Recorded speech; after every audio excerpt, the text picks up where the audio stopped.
Welcome to another episode of Rap Drinks. Today we've got costume designer extraordinaire Rebecca Hofherr with us. Woo!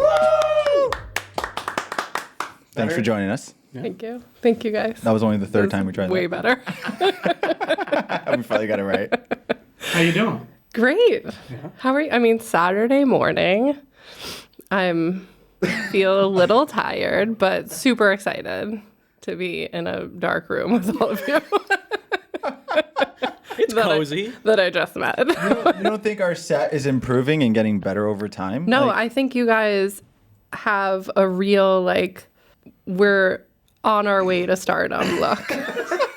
We have a way about us. I'm looking at the Pelican Case coffee table as I'm talking. Okay. But yeah, it's great. We need a place for our snacks. It's very authentic. You have to know where you came from. Yes. To know where you're going. To know where you're going. Exactly. That Pelican Case probably costs more than a lot of tables. Yeah, for that sure. actually costs more than most of these chairs. Yeah. We put the expensive stuff out for you. Did you get it on First Dibs? No, I think we bought that new. This is nice. No, I like it. It's very cozy in here. Yeah. It feels good. Mm-hmm. It's going to get more cozy the more we talk and the more we hang out. Yeah. Yeah. And the more we drink. Are you enjoying your virgin hot toddy? I know. It's great. I feel like a little bit of, a mom at the party. I'm drinking tea. You guys have beer, but I generally feel that way, so it's comfortable. Yes, for sure. I feel like I stopped going out past 10 o'clock 15 years ago, so I feel right at home.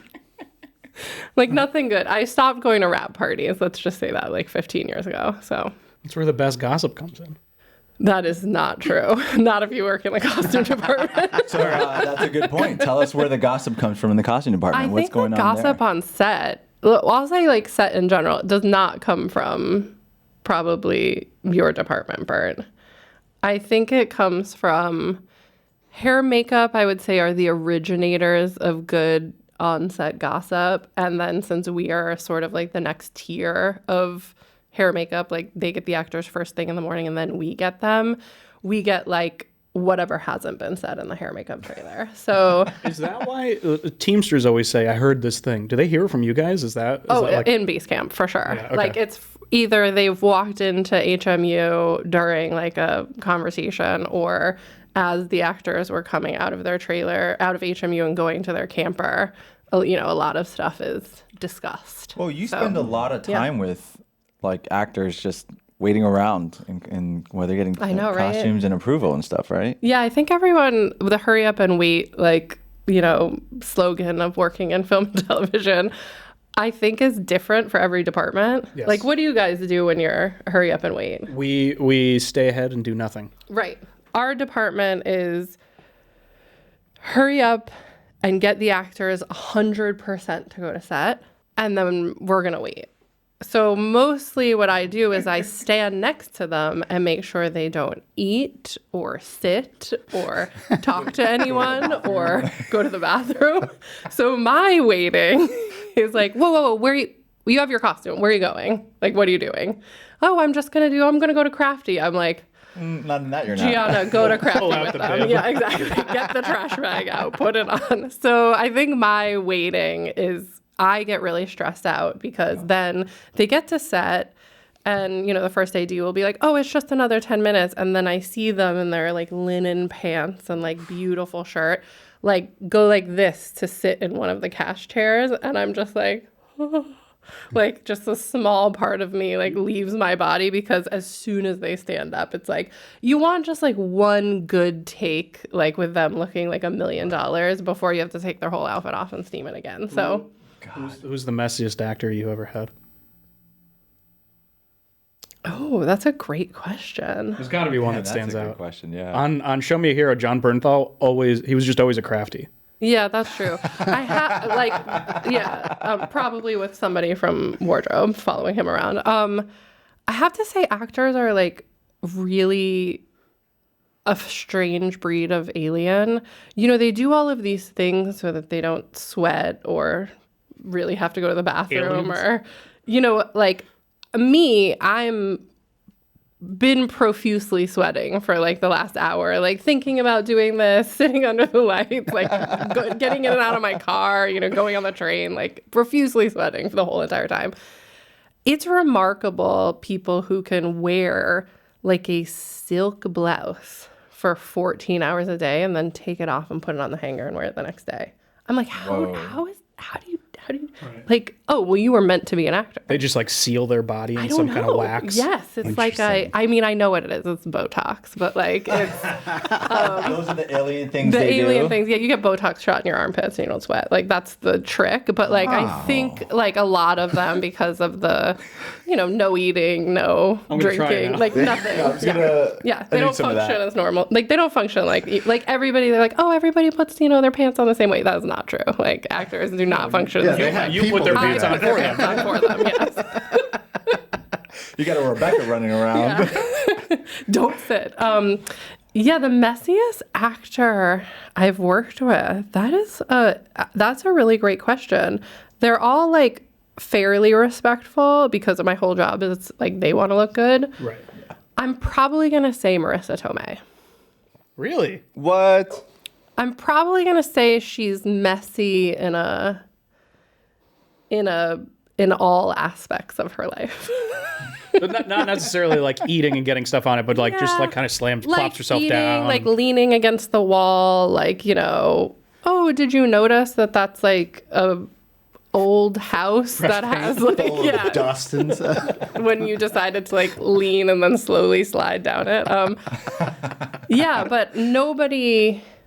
There's a lot of people that are like klutzy and they'll be like, oh my God, I spilled this on this. But like no one who's just like eating greasy pizza and then like wiping it on their pants. Ooh. Like I haven't had any of that. Mm-hmm. But Marissa was definitely like rough with her clothes, I'd say. Pretty rough. Like she wouldn't just like take her shoe off and put it on the floor. She would like flick it like with her foot. And so it would be like, wow, that's like a vintage 1950s shoe. And it's like slamming against the wall and like falling on the ground. And yeah, and then nice. How do you in those situations you can't really go to the actor, or can you, and be like, hey, listen, we need you to be a little easy with that because it's vintage? I think 15 years ago I wouldn't, but now I would. So I started in this business in 2001. So 22 years ago, pre-smartphone, pre-social media, like craze, like the celebrity god culture. Unless the directors do private rehearsals, I'm probably the only person on the crew that spends 4, 5, 6, 7, 8 hours alone with an actor in a room with the door closed. Wow. So like, it's a really, like if we all walked in here and I was like, hey, I'm Rebecca, I'm the costume designer, so nice to meet you. Take all of your clothes off. Like, this is how you meet That's everyone. Great, get undressed. Yeah. And like, if that was me, you start to feel pretty vulnerable. Not only am I like, take off all of your clothes, put these clothes on, and I'm going to judge how you look in them. Do you put on rubber gloves and start fucking with them every once in a while? I'm just like, here. And so it's a really odd, really fast, close relationship because they have to trust me that like the pictures that I'm taking of them, I'm only going to send to the studio. Like, the relationship that we have while we're talking about clothes and they're standing in their underwear. It's like, everybody's like, oh, if you're ever speaking or whatever, pictures of everyone in their underwear. It's like, I've seen everyone in Hollywood in their underwear already. Like, it's just an odd thing about my job. So, but it's kind of like a doctor. Like, I don't, who cares? Like, I'm like, oh, great. Did you wear the right bra and underwear? If you didn't, here's some on the rack for you. Right. So immediately they take their clothes off and they're putting the clothes on that I've chosen. And I'm judging how they look in them based on the character that we're trying to create. But as an actor, you're looking at yourself in the mirror like, how do I look? Personally. So personally, yeah. So it's like a fine line of like personal style versus like what's right for the character.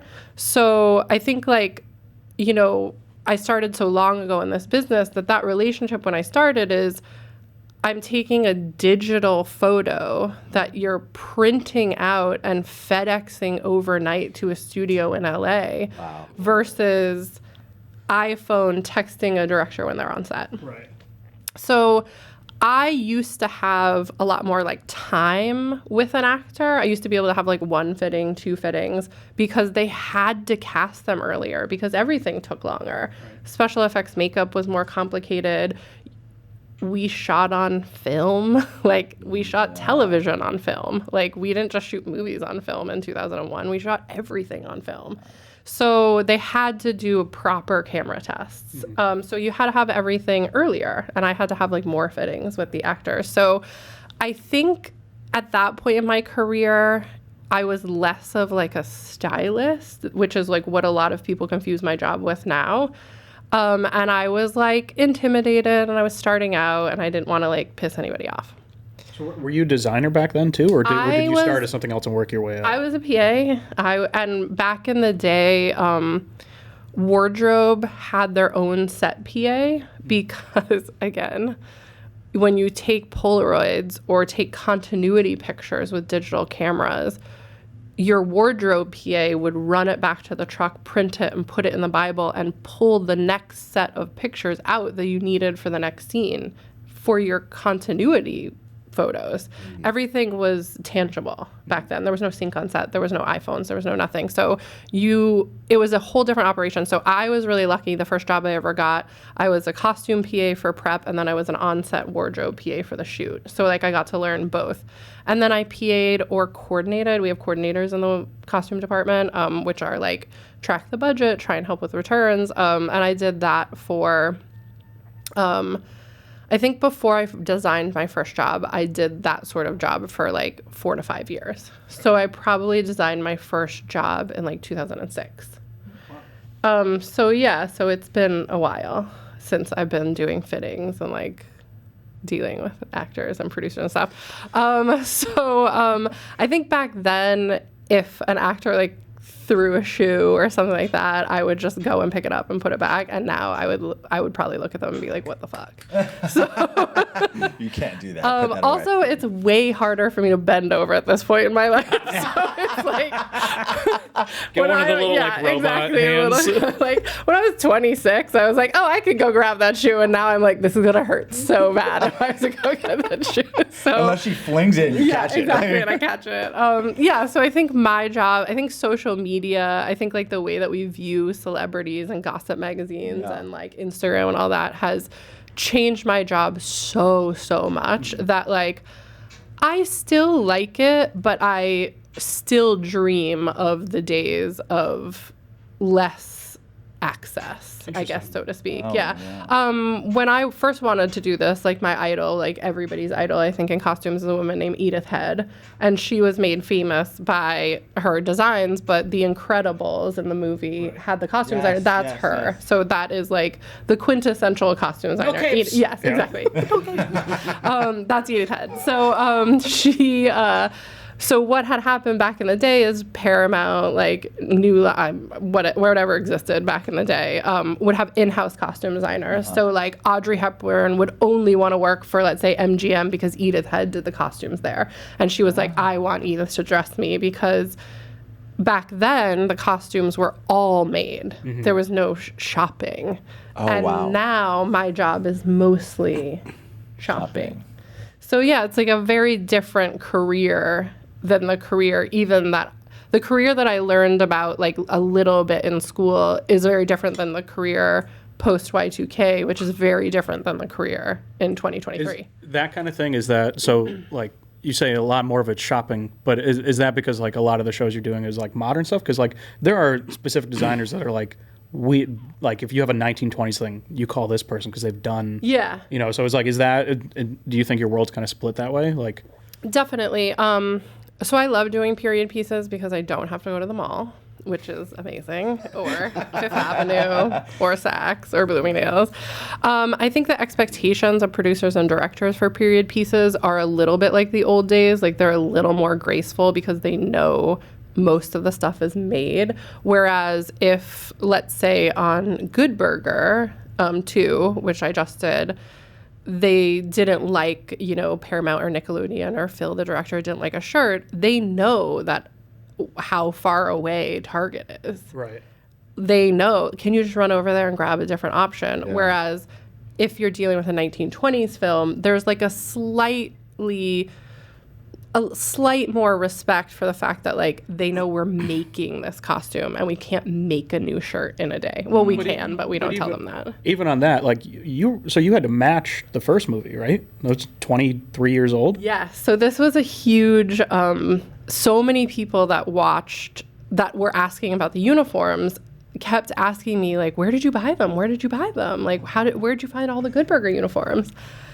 And it's like a big part of my job because that's what, if you don't work in this industry or you're someone like outside of this industry, of course that's what you would think. Like, you just store them in a box somewhere in storage and you get them 23 years later. Right. Like, oh, here's the shit. They did have the original jukebox. Yes, they did. Yeah, it was kind of cool. They had the jukebox from the first one. They brought it in for Wow. prep, and then they were like, nah. Yeah, we don't want that. It doesn't look like Good Burger We don't need enough. a jukebox in Good Burger. No, well, there was one, but I don't think it was the one from the first one. Oh, you're right. Yeah, You're right. in Yes, the there actual- was. New so jukebox? The old one wasn't good enough. The original one. So I think so something as silly as like a Good Burger uniform, which Yeah. like, you know, I'm not going to be winning an Oscar for. Like the amount of work. So to copy that uniform from the original uniform, we made it like slightly better. Obviously, the original uniforms were cotton and they wrinkled a lot. And since 1997, there's wrinkle-free fabrics that make my life and my set costumes life a lot easier. So we decided to go with a more uniform fabric that would cause us all a lot less pain every single day. So what had to happen, I'll just like run down the things like how to make that uniform. Yeah. So Take notes. if you want to design a Good Burger, here it is. Here are the industry secrets. So art department created a vector file of the width of the stripe from our best guess from the original show. Like me holding up a measuring tape next to the television being like, this is it's probably 3/4 of an inch apart. Like this looks good. Let's print 5 samples of like 3/4 of an inch apart, 16/18 apart, like 1 1/4 inch apart, and like let's hold them up and let's see what looks right. So we print out 5 samples first, matching the Pantone color that Steven, our production designer, used in all of Good Burger signage and cups and all this stuff. So the blue Pantone color matched that. So we print out the samples, we choose the fabric we want and the stripe width that we want. From all the gags in Good Burger, we need 45 shirts. Oh my God. Because, The farthest thing from a shitty rig possible. yeah, we need 45 uniform shirts. 10 for Kel, 10 for Keenan, like 5, 5, 5. We need ones that tear away. We need all this stuff. We need ones that get strawberry milkshake on, butter on, like everything. So what happens in television is you don't just do the take with the strawberry milkshake once. You have to be able to change the actor every time they get milkshake on them. So you could start back from 1. So Keenan had 10. So we know we're covered. So we needed to make 45 shirts. So our tailor has to make a pattern of the shirt that we want to make. But you can't just make a pattern and then say make 5 sizes from this pattern. You have to make a pattern for each size, or else you have to pay the company who makes the shirts to grade. It's called grading the pattern up or down. But we just wanted to save money, and Ken was there. So Ken, our wonderful tailor, Ken Busman, shout out to you, made 5 different patterns, and we sent them off. I was like, hey, Ken, how many yards is it going to take for each shirt? Give or take 2.5 or 3. So we need 100, just to be safe, we need 115 yards of this stripe fabric, which is a football field and change, to make 45 shirts. Sky Fabrics in New York, also amazing. The fastest they can print that for us, because you have to inject the right Pantone color dye into the stripe fabric, and they have to be perfectly aligned. And then they have to cut the fabric at a point, because you can't print a straight roll of 115 yards. So then you have to decide how many yards in you're going to cut it, that you don't waste any fabric. Because if you cut it 4 yards in, There's a you yard can't make, yeah, use. exactly. Yeah. This is a lot of like precise science So going crazy. into this. So we print the fabric. We send it to. Then we get the fabric in 2 weeks. We have 2 more weeks until we start shooting. I only got 4 weeks of prep. So fabric gets made. It goes off. We have to pay a rush fee for it to then be created into 10 shirts in Keenan size, 10 shirts in Kel size, 5, 5, 5, 5, according to all the people working there. Plus like 5 or 6, give or take, for any BG that they might want. Oh my God. Then we get to the hats. Wow. Do you think like that original shirt was this meticulously designed, or was it something they probably just bought? They went to a And then- uniform right. store. Like you're there was something Yeah. bought at Kmart, and now you're Right? rediscovering like how to craft that. Only they just chose one solid Right. color. It made it a lot easier for Exactly. everybody. But like, oh my God, there's Good Burger fans. They're gonna come for me if I don't get this uniform, right? People, so I there was were like, people waiting outside the restaurant know. wearing like Yeah. Wearing mock the shirt? shirts. wearing mock shirts. People, Yeah. people came and like hung out outside the set in like cosplay Yeah. of like a Good Burger worker. You're like, what the fuck is that? I was like, they're coming right for me if I don't get that right. They're just like waiting for the credits and edited by costume designer. As soon as that movie Yeah. comes out, they're going to come out with their measuring tape and measure those lines. Like, I don't think I've ever worked on a sequel like to that extent, because we were doing a similar thing. There's a scene with the sign, and there's like the drive-through sign, and the lights like twinkle. Yes. And we were watching the original one to try to get the pattern Yes. of the twinkle so that we can match it to the first movie. And it like feel like that's stuff a lot of people don't think about. Like No. in And either I sense. would imagine the costume designer maybe found that fabric and then created the shirts, because the shirts don't exist. Like if they existed in 1997 as like a shirt that was that mass produced, I think I could have at least come across it, or like people would have had them back then after the movie came out. But like as far as I knew, everything that I heard, they were made. It does seem very fast foody. Absolutely. It's like Dairy Queen. Yeah. Like The only odd thing about the uniform, which like I love the way it looks, but the only like glaring thing about it not actually being a fast food movie, like an actual fast food uniform, it's like made for the movies, is they wear white pants.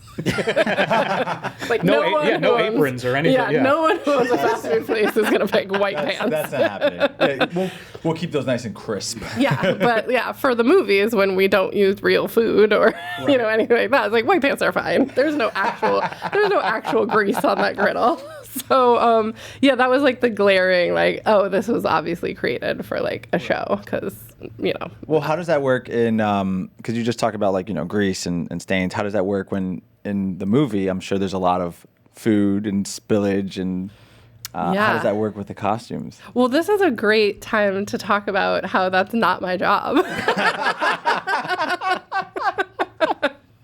So you're probably one of the people, like I always say, like special effects has like this really weird knack of they create a mess and then it becomes everybody else's problem. Totally. Like you It's a guys little probably have to closer deal to with home that. for Yeah. me. Like it's 'Cause a little like, closer. It's the people that work for me. but my lights don't care about the special effects, Right. but it's like if they shoot blood, it lands on the costume, now it's wardrobe, it lands on the set, now it's Yeah. like scenic, and like it's every other department. They don't clean it up. Yeah. Every other department now has to match it. yeah, poor Like, John Ryder's out there with a squeegee being like, they used real mayonnaise,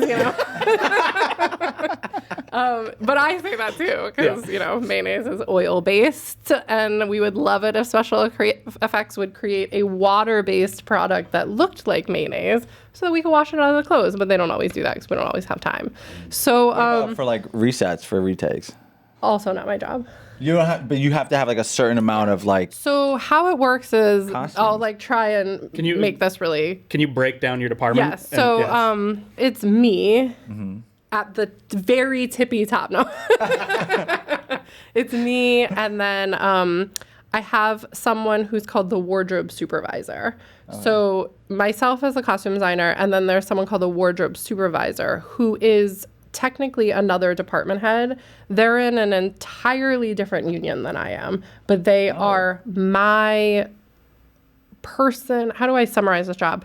Who, after I do all the fittings and design the costume, and I put it on the actor. I'm only there the first time we see the costume on set. I don't really have to be there after that, because after that, I look at the wardrobe department, who's in a different union than I am, which I would describe as I'm United Scenic Artists is like a creative union.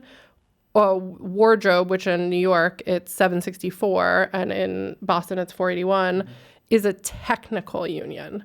So they are in charge of maintaining the costume exactly as I hand it off to them. So laundry, any rips, tears, stains, resets.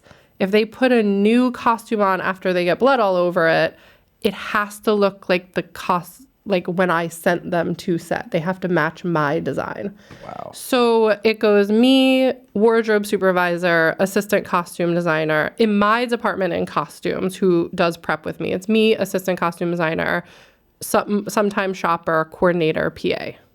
In wardrobe, it's wardrobe supervisor, key costumer.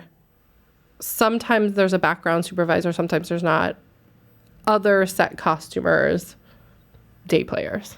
Oh my God. So Coordinator somewhere too, right? no, coordinators always Oh, it's on your costumes. side. Okay. Yeah. Interesting. Yeah. So unless it's like Gilded Age and there's so much background that need custom clothing made for them, sometimes there will be like a coordinator for the wardrobe department that can like coordinate that fitting. So you were saying like earlier we were talking coordinators more like keeping track of the money, and the costume department does the buying and the shopping. Yes. The wardrobe department handles what's already there, so they don't really need. Okay. Exactly. So like the wardrobe department will come on like a week before we start shooting, and I'll be like, I've done all these fittings, I've done this. They print bags, they do the continuity books, they do.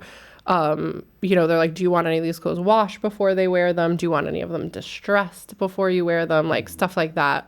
Wardrobe will do. What does distressed mean?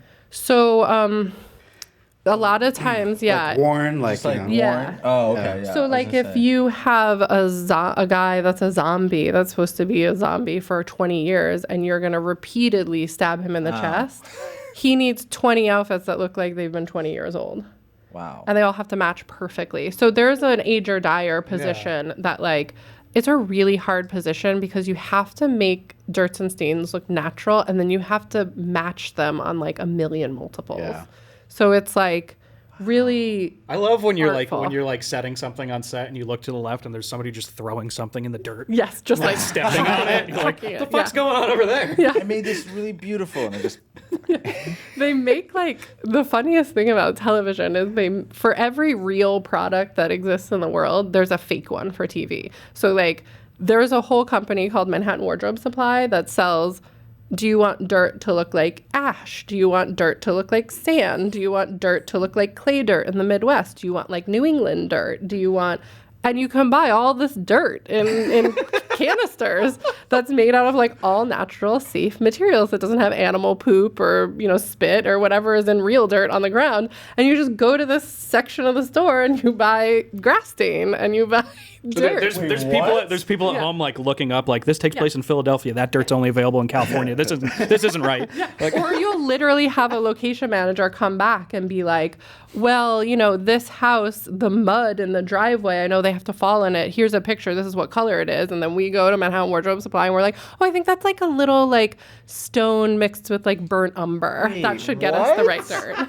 And then we put it on the clothes before the actor goes to set. So like the actor puts on seemingly dirty clothes. Composition to match. Because most of the time, nobody cares about wardrobe when they're scheduling things because we're like the cheaper department. So they're like, we'll just shoot the aftermath first. So then you have to figure out what it's going to look like when somebody falls in the mud and try and recreate that for like when they're running away from whatever it is. So we usually shoot that first, and then they fall in the mud and it never looks anything like it does that we've recreated, and we're like, nobody will notice. smash cut. Yeah, It's fine. exactly. Whatever. It's totally you just fine. do a whip pan. Yeah. And then, Or the best is like you get to set and it's like, okay, well, we don't want to do like the gun shot. We're just going to do the aftermath. And we're like, cool, where do they get shot? And then everybody's like, well, It's like, because we good have to question. put the blood on the shirt, and it's got to look like wherever they're pointing the gun at this person. They're shot here, but the blood's Yeah, here. exactly.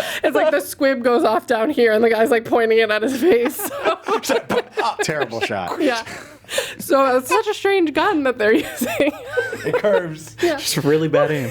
I mean, some of these things you're describing are like would make a movie like a cult B movie. Right. Yeah. Yeah, we need Chris in here. This is like Ingerson's movie. When you go down on IMDb to like, you know, the like goofs, you know, like the famous one is Julia Roberts on Pretty Woman. She's eating a croissant and then they cut back to her and she's eating a pancake.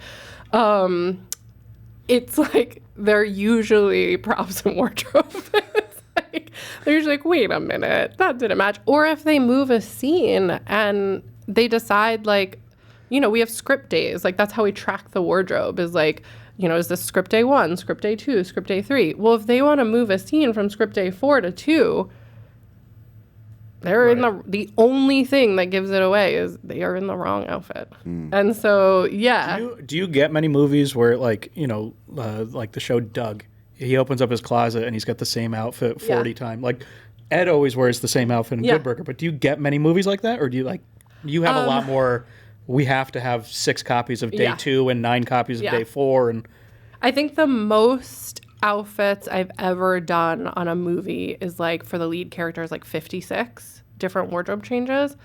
But I don't get that a lot, that the character wears the same thing all the time. What I get a lot is it's one day and we need 30 of this outfit. Okay. So it's like, I worked on that movie Babel as the assistant costume designer, the Brad Pitt, like, Inarritu 4 different world movie. And Brad Pitt and Cate Blanchett were on a trip to Morocco and Kate gets shot on the bus.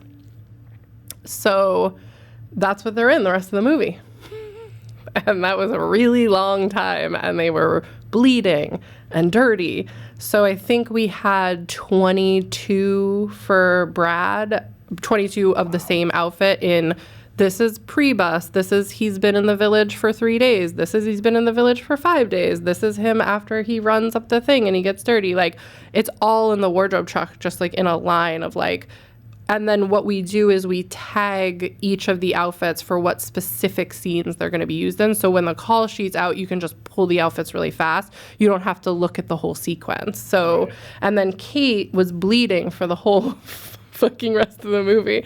So it's like, some bleeding, some bleeding. Yeah, it's just big, more and more and more and more. This blood. just reminds me of Bruce Willis in Die Hard. We're just getting the one tank top. It's like is the just wife dirty. beater. It's just dirtier and dirtier and dirtier. dirtier. Yeah. And it's, I think like a lot of people get into this business and they're like, I'm going to be a costume designer. It's so glamorous. they think it's the stylist thing that you were talking about. They think that I'm a stylist. Yeah. And then I get to set and it's like, you know, then they get to set and I'm like, I hope you wear comfortable shoes because all you're doing today is buying fake dirt and doing returns. So it's like a really different concept than like what they imagine. Do you hold on to things after shows? Like, do you like, do I have a list like on Game of Thrones? Well, no, like the kill list of all the like mementos. Like, do you have like you have yes. 42 of that Brad's like right? use it as wallpaper in your house? No, I think how do I say this nicely? Just say it. There's a lot of jobs that I love. There's a lot of jobs that I didn't love. But there are a lot of jobs that I love. Even the jobs that I love, you spend so much time with those outfits and those actors in those outfits. And after day 10, you know, these pants aren't as comfortable as yeah, I know. You've been wearing them for 10 days for 14 hours a day. Like, nothing is going to be that comfortable. Maybe if we just, like, let them out, like, a quarter of an inch. Okay, I'll see what I can do. After a 10-month shoot, a 6-month shoot, a 3-month shoot, I make a giant, whatever's not an asset, I make a giant bonfire and light that shit on fire. I never want to see it again. I never want. And then the movie comes out and I'm like, oh, it would have been nice if I kept that. But when it's over, I'm like, get me the fuck away from all these clothes. I hate them. I never want to see blue stripes again. Yes. So before I came on, you guys were like, bring anything. Like, actors will be like, oh, I took this prop. Right. Or, Sarah Jessica Parker will be like, I took the Manolos that I wore for my wedding, blah, blah, blah. You're like, what do you keep? 23-year career. I have one item that I have kept. And because it was really the movie that changed my life, so to speak, like I got an agent, like it was like, it was Winter's Bone, and it got nominated for an Oscar. So I was like, first of all, I didn't know what the fuck I was doing when I was designing that movie. My entire wardrobe budget was $5,000.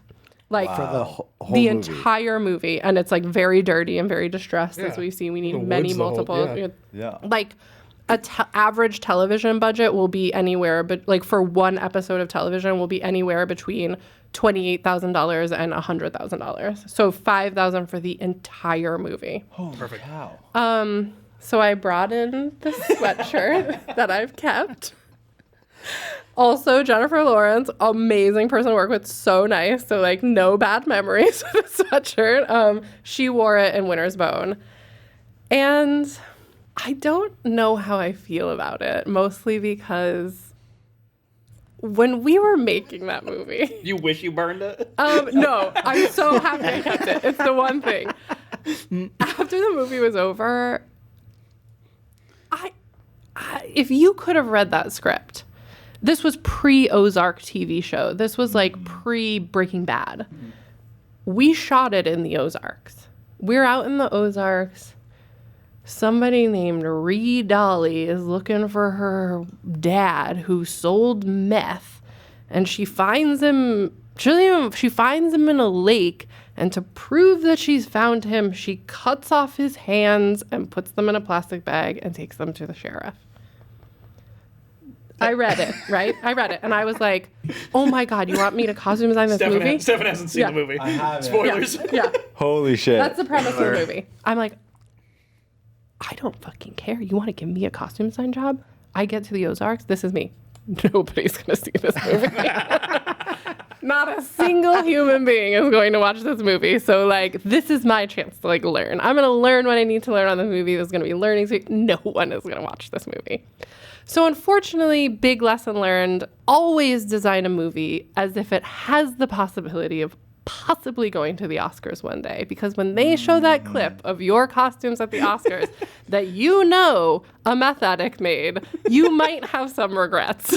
It's interesting that you talk about that, because I feel like it's so we all work so close to each other. Yeah. And I feel like there's so many people on set that have no idea how the other departments really work. And I think it was on Good Burger. Like, I remember seeing when people think of shitty rigs, Yeah. they think of us. You guys. They Yeah. grip an electric, camera department sometimes sound like... For good reason. Yeah, if they have to like tape. We've seen them. But We've seen when we have to do process trailers. What happens? hey, those are beautiful. They're like, no, you could ride on this. It's safe. And I'm yeah, like, totally. I don't know. But I remember on Good Burger, there was a scene where like a shirt had to get ripped open. Yes. And I saw our on-set costumer, Gianna, Gianna. like using a tag gun to close a button-up shirt. And like, I just saw it, like I was setting a light and they were like testing it in the corner, and I was like, what are you guys doing? Like, I thought they were just like... Her and Jez just like hulking shirts Yeah. off in the corner. Like, I this is thought- what we do for I fun. thought they were just like having, like, they were messing around with something in the corner. And they're like, oh, well, there's a scene where this has to happen. And it kind of clicked. And I was like, shitty rigs are everywhere. Everywhere. But nobody really talks about it. So can you give us like some Yeah. example of like other things that the wardrobe department does that Yeah. nobody even realizes? No. So 2 best friends in wardrobe. 3.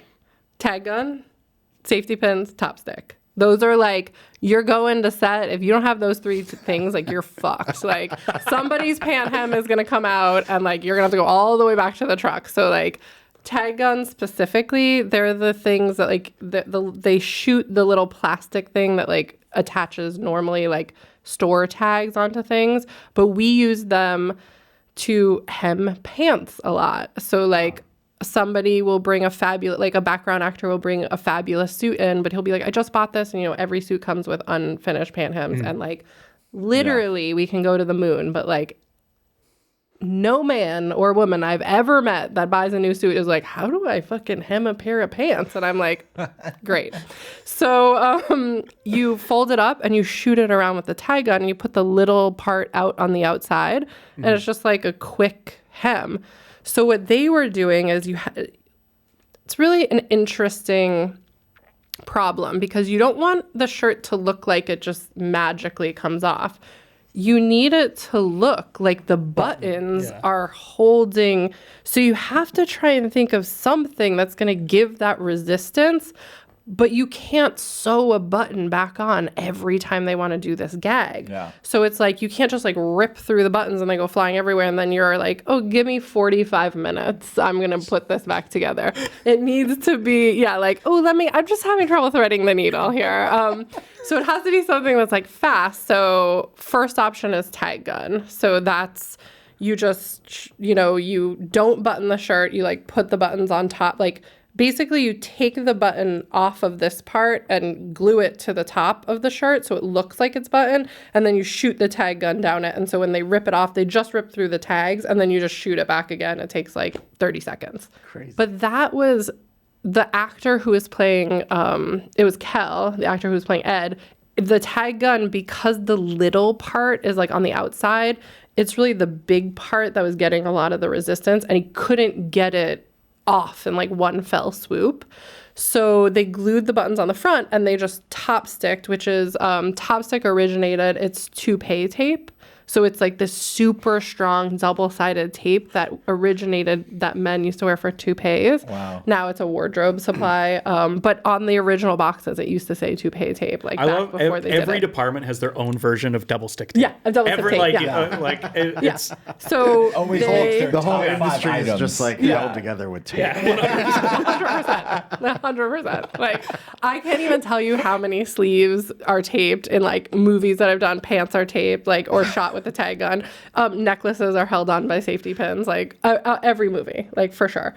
So she went with top stick because it provided, he had to do some acting, thank you, Cal, to like rip it off as if there were buttons on it, but it wasn't as hard as the tag gun. So there was one instance where I was in Morocco on Babel again, and the director surprised us.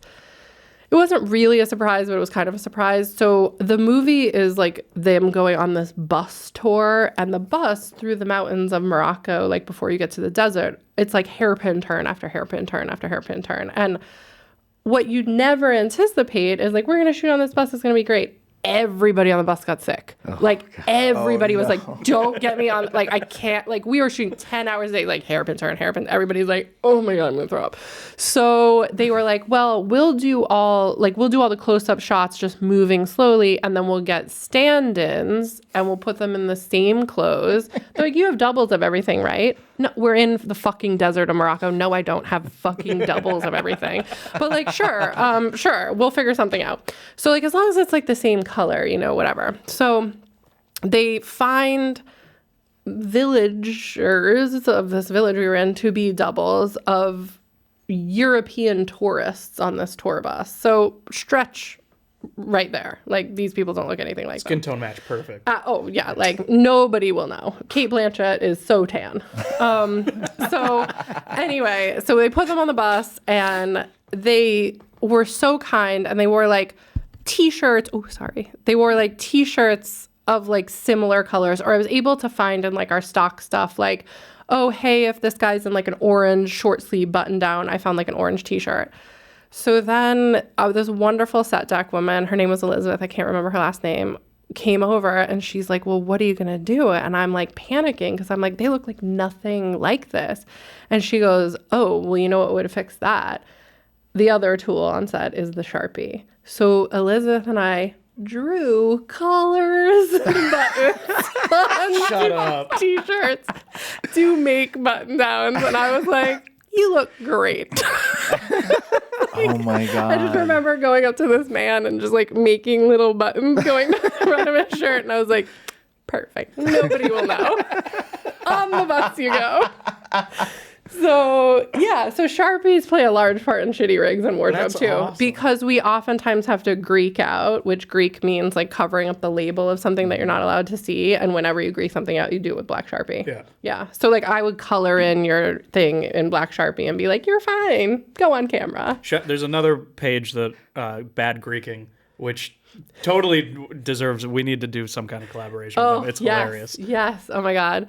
I think the original, like when I started out in this business, I didn't know, like I didn't have like a film family. Like I didn't live in a city. Like I didn't know anything about filmmaking. So like, fake it till you make it. Like I was the person that first got on set and was like, somebody told me to pee in the honey wagon. Are you Lucy or Desi? What is the honey? What is the honey wagon? Like, what is 10-1? What is crafty? Why is it called crafty? We're not doing crafts over there. So everything was confusing to me. Where did you look for advice on that? Like, how did you like, where was your North Star to be like, this is the person I'm gonna so I lean had to? this costume designer who I went to Morocco with, who designed Babel. His name is Michael Wilkinson. He's been nominated for several Oscars. He's a wonderful, wonderful man. He's also the person that taught me, like, you can be a kind, like, individual and still make it in this business. Like, you can treat your department really well. You don't have to yell. You don't have to scream, because a lot of other people I worked with are that case. So he was wonderful. So he kind of like, him along with this guy, Luca Mosca, sort of helped me get into the union. And so I was working on a job as a shopper. Like, it was like soon after I got into the union, and I had already designed Winter's Bone. But like, it's hard to get design jobs like frequently after you're like not known as a costume designer. So I was like shopping on another job, and Michael called me up and said, like, I'm coming into town to do a fitting. Do you think that you can pop away for like 2 hours and like help me out with this fitting? They got us a hotel room, which is like another odd thing that happens in costumes. Like, they'll fly me to LA for a day, book a hotel room, and I'll do like 4 fittings in a hotel room and then get on a plane and come back to New York. Like, it's really odd because the actors have in their contracts they don't want to travel to do fittings. So I have to go to them. So like, I've seen Sigourney Weaver's house. I've been in, Brad Pitt's apartment. Like, I've been in Kevin Bacon's house. Like, I have been in the weirdest places asking people to get naked constantly. Like, that's all I do. Oh, I'm in your living room. We're in a hotel room? Not weird. Can you just take off all your clothes? So like, I just flew across the country. Yeah, I just flew across the Take off country. all your clothes. Hotel by the hour we're kind of at- play. yeah. Get naked. It happens all the time. Don't worry. Yeah, it's Next totally question normal. is, where's the weirdest place you've Exactly. been? So Michael calls and he's like, oh, I'm flying into town for a couple hours. I have to do this really important fitting. Can you pop over for like 2 hours? And of course, because he had helped me so much, I was like, of course, I'm shopping on this other job, but like, I'll just tell them like, I have something I need to do at lunch and I'll pop over and help you.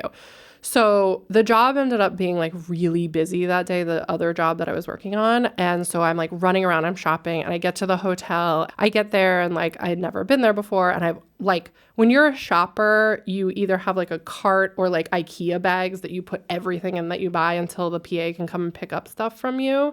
So they couldn't pick up stuff from me. So I had like 50 shopping bags of stuff for this other job. So I'd give the concierge like $20 and I'm like, can you just throw these in the back? I have to go upstairs to the fitting. And of course they're super nice because they know like an actor is coming for this fitting. So they were like, sure.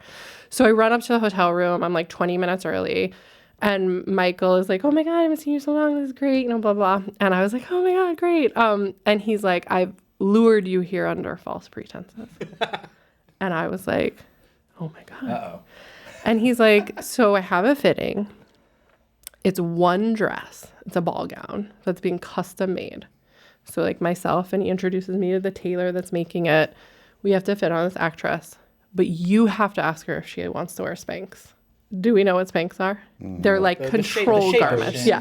But like basically it's a very it's the original shitty rig. Let's just call it that for wardrobe. It's the original Spanx, shitty the rig. original shitty rig. Yeah. Gaff tape. Yeah. It was. It really. It's like, are you suggesting that you're fat? Like, or a lot of people just feel more comfortable wearing them, but there's definitely like a weird connotation that comes along with like, are you wearing Spanx? You know what I mean? So he's like I learned As a this from man, him. he can't ask that. As a gay man, you probably can. But like, basically, it's like when I tell my agent like to go talk about money, I'm the creative person. I don't want to discuss money with the line producer. I just want to discuss creative things. Spanx are not creative. So he's like, I don't want that to be my introduction to this actress. I just want to talk about the dress. So check, mental note, hire a PA to ask actors if they want to wear Spanx. Interesting. So I go in and he's like, shows me there's like a living room and there's like a bedroom. And he's like, okay, so this is how it's going to go. She's going to come in. You're going to like, they have this setup on this dresser or on this desk. And it's like every control garment that you could possibly imagine, like the bodysuits, the pantyhose, the like bras, the this. And I was like, there's must be 50 things, and it's like beautiful. I was like, great, no problem. I'll just like stand here like Vanna White and be like, what do you want? What would you prefer? Yeah, and he's like, and after she decides yes or no, or this item, whatever she picks, you walk it into the bedroom, and then we're gonna do the fitting in there, and you can go. And I was like, I'm getting paid like $250 to ask somebody if they want to wear Spanx. This was like early in my career, and I was like, I'm in. Cool. And I'm like profusely sweating, as I do when I get nervous. And I was so busy with my other job, Michael gets a text, and he's like, I don't even think it was a text. It was so long ago. I think it was like a phone call, and he's like, oh, she's on her way up. And so I look at him, I'm like, oh my God, Michael, like, who is it? And he goes like this. He's like, it's Meryl Streep. And I was like, Holy cow. I was like, oh my God, I have to ask Meryl Streep. She wants to wear Spanx. I'm like, this is like winter's bone, height of my career. This is where I die. I was like, this is it. I'm never getting another job again. So, but I know she's going to be there in 10 minutes. So I'm like, oh my God. I'm like, in the shower. Like in my head, I'm like, okay. Like, how do I stand? Like, oh, hi, What do I do with my hands? Like, so, before I know it, there's a knock at the door, and she brings her own hair and makeup person. It was this guy, Roy, who's like amazing. He like sets all the looks. He does all the wigs. Like, and she was wearing a wig. It was I believe it was for the Manchurian Candidate at the time. So it was a while ago. And Michael is like, hi, I'm Michael. He shows her the pictures, and she's like, okay, great, let's get started. And he's like, well, let me introduce you to Rebecca. And I was like, hello, I'm Rebecca. And I was like, Meryl, before we start, like, let's talk about your underwear. So here I am, this like 26-year-old fucking sweating PA. And she's so nice. She's so perfect. She's so much smaller in real life. And I'm just like, fascinated. And, she lets me give the whole speech. So if you prefer, we have this or we have this, like whatever you're comfortable with, like you tell me and I'll make sure that it's like, we have your right size and I'll bring it into the fitting room. And she like nods and she looks at me and she's like, well, honey, it just pushes it somewhere else. You don't want it to go. And I go, And I open the drawer and I take everything that's on the dresser and I put it in the drawer and I close it. And I look over at Michael and he goes, and they walk in and they do the fitting and then I leave and I go back to my other job. Wow. That's awesome. I was like, holy shit, like original shitty rig. She decided to not go for it. Yeah. So props to Meryl Streep. Like, she's pretty awesome. Yeah. So cool. those are like some learning experiences. Go to Morocco with a few doubles if you ever get the opportunity to go. Or a Sharpie. Or a Sharpie. But like make sure you have the premium Sharpie packet that has other colors in it because, the silver Sharpie for the white buttons on button downs was like primo work. Like fucking Emmy winning work that I did that day. Yeah. Not Oscar. Just imagine she's thinking to herself, I'm going to get an Emmy for this. This is a movie, but I'm going to win an Emmy. Well, I mean, you said it, and I think I would like to see if we can get it condensed. Can you give us the top 5 items you'd like to have if you were a costume designer coming into this industry? We got the 3. things. Yeah. So we got 4. She added the Sharpie. But that's if you're doing wardrobe. That's like the other union. that's good to know. So yeah. Are you in both? No. Were you? I never was you were in both. PA, so I you was a never PA, had. Yeah. Yeah. Okay. I'm technically not allowed to sew my own costumes. Oh. Technically, I cannot sew, Right. which is hilarious. You just point. Yeah.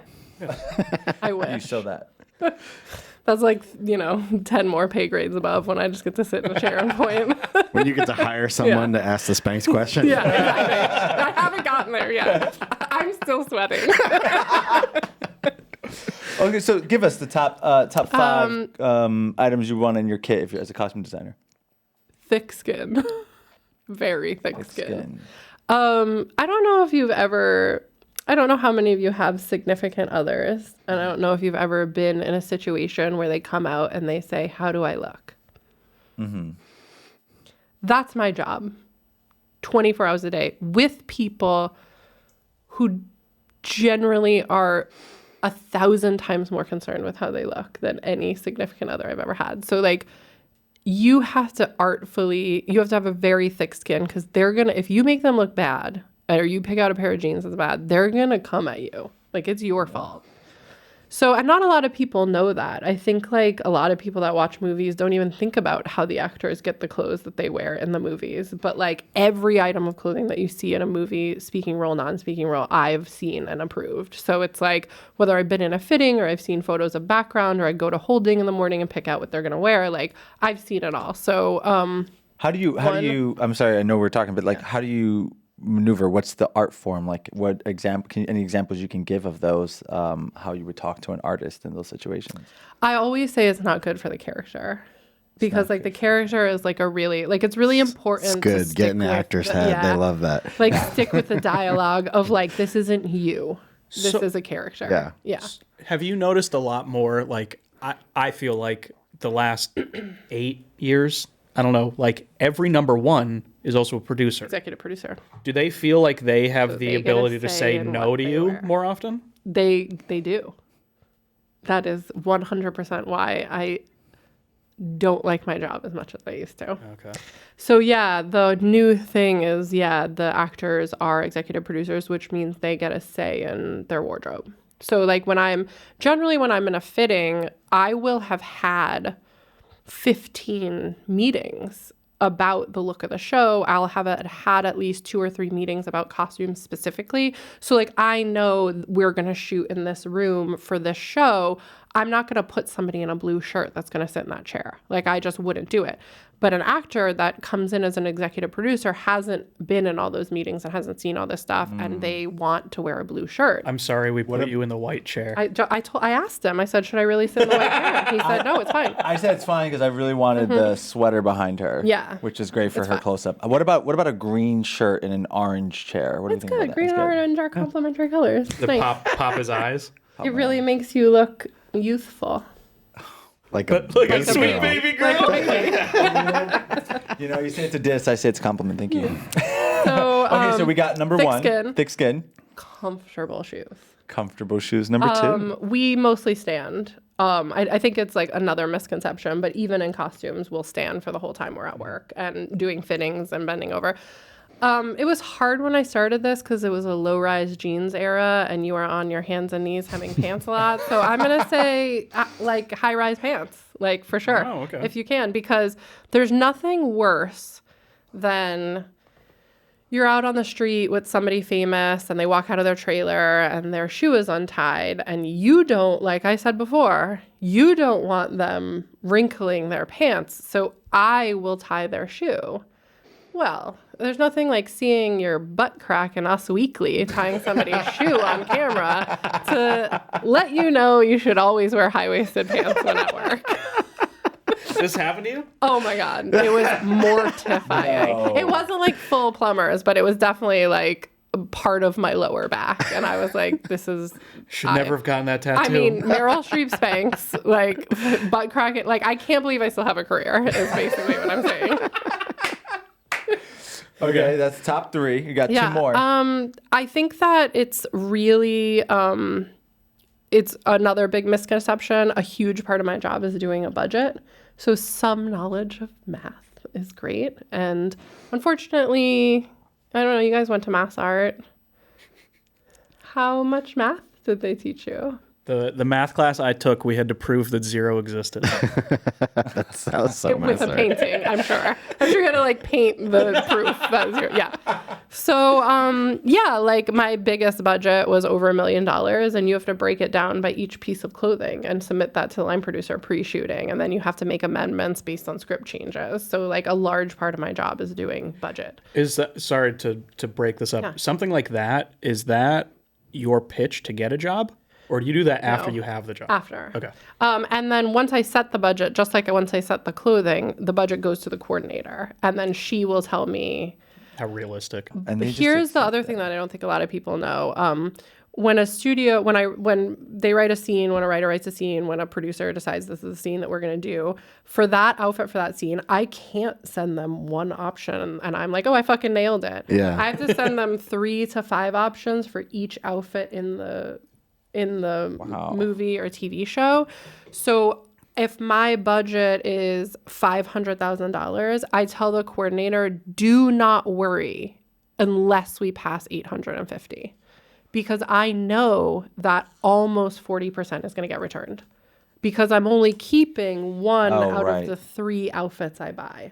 So it's like, it's a really hard It's like a numbers plus game. and minus the whole time. So Yeah, like yeah. I have new coordinators that'll be like, oh my God, we're $100,000 over. And I'm like, we're fine. Yeah. I was like, come and find me when we're $300,000 over. But like, that's just how I work. Some people shop more over. Like some people will double the budget. And it's really hard because the way that productions approve money is it's usually weekly. And so they have to approve the overages. Like we have like 5 or 6 credit cards that get issued for my department, and each credit card has a limit, but that limit covers the budget. It doesn't cover the overages because they don't always take into account the returns. So I constantly am on the phone with accounting because I'm the only person in my department, unless I sign off on it, that can increase the budgets of our credit cards. I see. So it's like, this is why I tell people, like, costume design is 20% of my job. I also have to manage a department of 30 people Right. sometimes. So it's Wow. like budgets, credit cards, personalities, actors, studio deadlines, casting. Like, very rarely am I sitting at my desk drawing an outfit. Like, I don't even get to do that anymore. We have illustrators. So like, a huge part of my job is management, like just managing, like being the face of the department, like making, I think it's really important, like why I'm not on set all the time, because for me, all the work happens in the meetings. Like we decide what the looks are and the feelings. And for me, being in the fitting with an actor and finding the character is way more important than me being on set when I've been with them and we've had meetings about it. The studio's seen the pictures, Right. than me going to set and making sure it's okay. So like a huge part of my job is upfront. That's why like at the end of the job, I'm like, oh, all the costumes are established. I'm done. Like get me out Not of here. going to the wrap party, Yeah, burn the yeah, I'm costumes. good. So number yeah. got number one more. 4 Oh, was number 4. math. No, number 4 was math, Math, and we yeah. got 5. I think 5 is like, I guess more advice than things I would bring is like find your allies. A lot of people in this business are for sure out for gain. Like I think we all, like it's a really cutthroat business, but like I've met like some of the best friends in the world, and like it's really nice to go into a job knowing like that it might be your department kind of up against the rest of the, depending on what kind of job it is, but like at least I know that like my department like will always have my back, and like I've met and worked with some like really amazing people. awesome. Yeah, They're gangs. We've talked about this. Yeah. Like every, you know, yeah, it's like- exactly. Everybody's gang. Yeah. That's how they all come to set. Yeah. We're the Jets for sure. Yeah, I don't know. What are your, those are like pretty much like, you know, yeah. all my shitty rigs. I know you don't really do it. I'm sure you've done it when you're buying all these things. Do you get blacklisted at stores? Like, do people? My picture has been taken so many times and put up on like this, like on a wall. That's like, do not sell to this person, because we fuck up their inventory so bad. Are there stores that are production friendly more than other Okay, ones? yes. So I've been there used to be a store in New York called Century 21. I think it's still there, but it was down by the World Trade Centers, and after 9/11 it kind of closed and then it came back. Century 21 had the wall. And like if you were a stylist or costume designer and you would buy just like mountains of clothes and then you go to return them, like your picture would get taken. But the funniest thing about that for me was I was using someone else's credit card the day it happened to me. So it's my picture with somebody else's name. That's my twin. That's not me. That's, yeah, exactly. Emily Burns, who's my shopper, who's amazing, was recently blacklisted at DSW.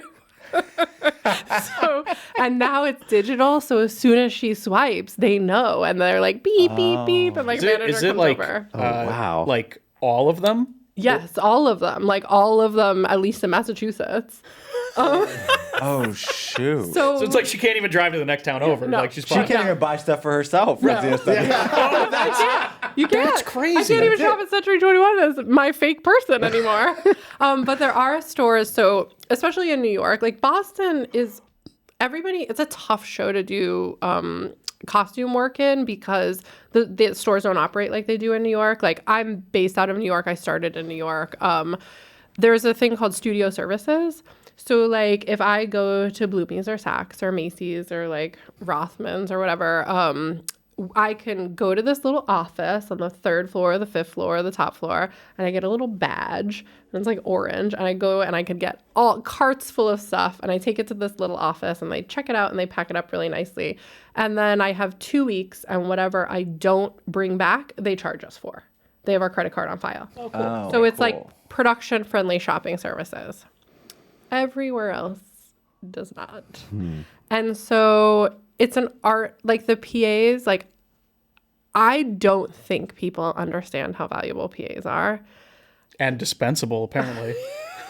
They never. I feel like I'm the person that like all the PAs are like, I was on the job, I was crying every day. I'm like, not here. PAs don't cry in my department here. They just get banned from yeah, stores. exactly. They just come in like, You might not be able to shop at DSW. When I but tell you, yeah. Who wants to shop at DSW anyway? all the backstabbing happens behind this. Yeah. So, like if we buy 50 shirts from H&M on 34th Street, we break it up and we return 10 at 34th Street, 10 up on Fifth Avenue, 10 down in Soho, if we have the time. If not, you just pick the PA with like the resting bitch face who just stands there as they check it in. And they just keep going. Yep, I got 10 more. And they put more. Like, as Just soon as stare the at cashier them. thinks they're done, they put like 10 more up on the counter. Have you ever brought a PA in just for that? Oh, every job, I probably have 15 extra additional PA days just to do returns. But did they get hired because you like see them come in with that face and you're like, Give me that one. Oh, shit. If you want your friend to get hired in the costume department, all you have to say is they're really fast at doing returns. And I'm like, hired. I was like, say no more. Crazy. You don't need a resume or No, anything. nothing. You were just you were just in prison. I don't care. How fast can you get to Macy's and back? Yeah. Do you have a knife? Yeah. Oh, the other thing that I would tell people in this industry is learn how to drive, even in New York City. Because all my PAs in New York City still return in minivans. You just send 2 of them out. They pull up in front of the store. 1 runs out, and then they swap. So, like, you know, if you have to go to Old Navy with 6 bags, 1 goes and does 3. They swap whoever's sitting in the driver's seat, and then the other one goes in and does the other 3. if someone were to like follow this, it would look like a laundering scheme. Like, you're buying like all these clothes from one place and then they're breaking it up and putting minivans in different places. Oh my God. I'm not convinced that the movies aren't a money laundering scheme. Oh, they definitely Yeah. are. They definitely are. I got put, Steven Seagal. Oh, Steven Seagal. I got put in Macy's jail one time. Macy's has a jail in Macy's has a jail? in Wait. Manhattan. No. It's for like shoplifters. But I didn't realize because I had a bad coordinator. I'm just gonna say this. We bought like what I thought were real Lacoste shirts online. And they accidentally, whoever bagged up the returns, put those real Lacoste shirts, because we also bought Lacoste shirts from Macy's, into the Macy's bag with the Macy's receipt. And I was like, oh, I'm going shopping at Macy's. I need like a bunch of stuff for this day player. I'm going to take these returns and I'm going to go and return them. Oh my God. So I like take them out and this woman is like, It's like a gecko, not an alligator. It's like literally like an alligator with like a top hat on or something. And I like didn't know. I'm in a hurry, I'm like, just, it says on the receipt, we have to check everything in and write a description next to it because then it's much easier to bag the returns that way. So it's like black Lacoste polo shirt. I was like, black Lacoste polo shirt. Great. So then the manager comes out and they're whispering, there was a ma'am, come in the back. They fucking thought I was trying to buy black mark Lacoste shirts and return them for like the full price of Lacoste shirts. And then I had to like explain my job to them. And they were like, it still sounds fishy. You're just scamming the production company Who are you too. buying these for? And I was like, it was probably like a murderer like on the show. Like, oh, this guy that like kills 16 people on this crime show I'm working on. So yeah, I got put in Macy's jail. You gotta be like, look, hurry this up. I gotta go pick dirt. Yeah. I was like, I've got a deadline to get fake dirt. So you were the PA that got arrested. Yeah, I was the costume designer at the time, and I was just trying to be nice and be like, I can do this, sure, I gotta go to Macy's anyway. The one return I picked. And that's why you're like, not my job. Yeah. Not anymore. After you go to Macy's jail, you never do returns again. Another strange thing about this industry is when you're spending fake money, like $350 does not seem like a lot of money when you have $1 million budget. You're at Saks or Bloomies or, Neiman's and you're like, oh, a dress, $5,000. Great. I budgeted 10. This is great. Then you go and shop as me and you have your debit card and you're like, oh my God, $300. Now that, and you swipe and you're like, oh my God. You're like, hey. So sometimes after I do jobs, I have to like have the transition of like, you're a regular person. Yeah. You walk into the store and you're like, I am not working right now. I am not working. It's like, right now. I want that new pair of shoes. Or I want this. I'm like, or, I try her car. Oh, that's great. Oh, Gucci loafers. Yeah, great. Like, let's do this, let's do this. And then it's just me, regular me. And I'm like, Target. I was like, you can go to Target. I want the chicken sweatshirt. I want the chicken sweatshirt. How did you go from finance degree into costume designer? I wanted to open my own business, clothing business, when I was in college. And I thought, well, I know how to sew and I know about fabrics and stuff, but I don't know shit about running a business. So I thought, also 2001 was not an incredible time to graduate with the economy. Yeah. So like the recession was hitting. So I was like, I could probably do something else with a business degree if the clothing thing fails. But I had I actually worked for an investment company right out of college called the Krups Fund Group, which is a publicly traded investment Krups company. Fund? Yes. Sounds corrupt.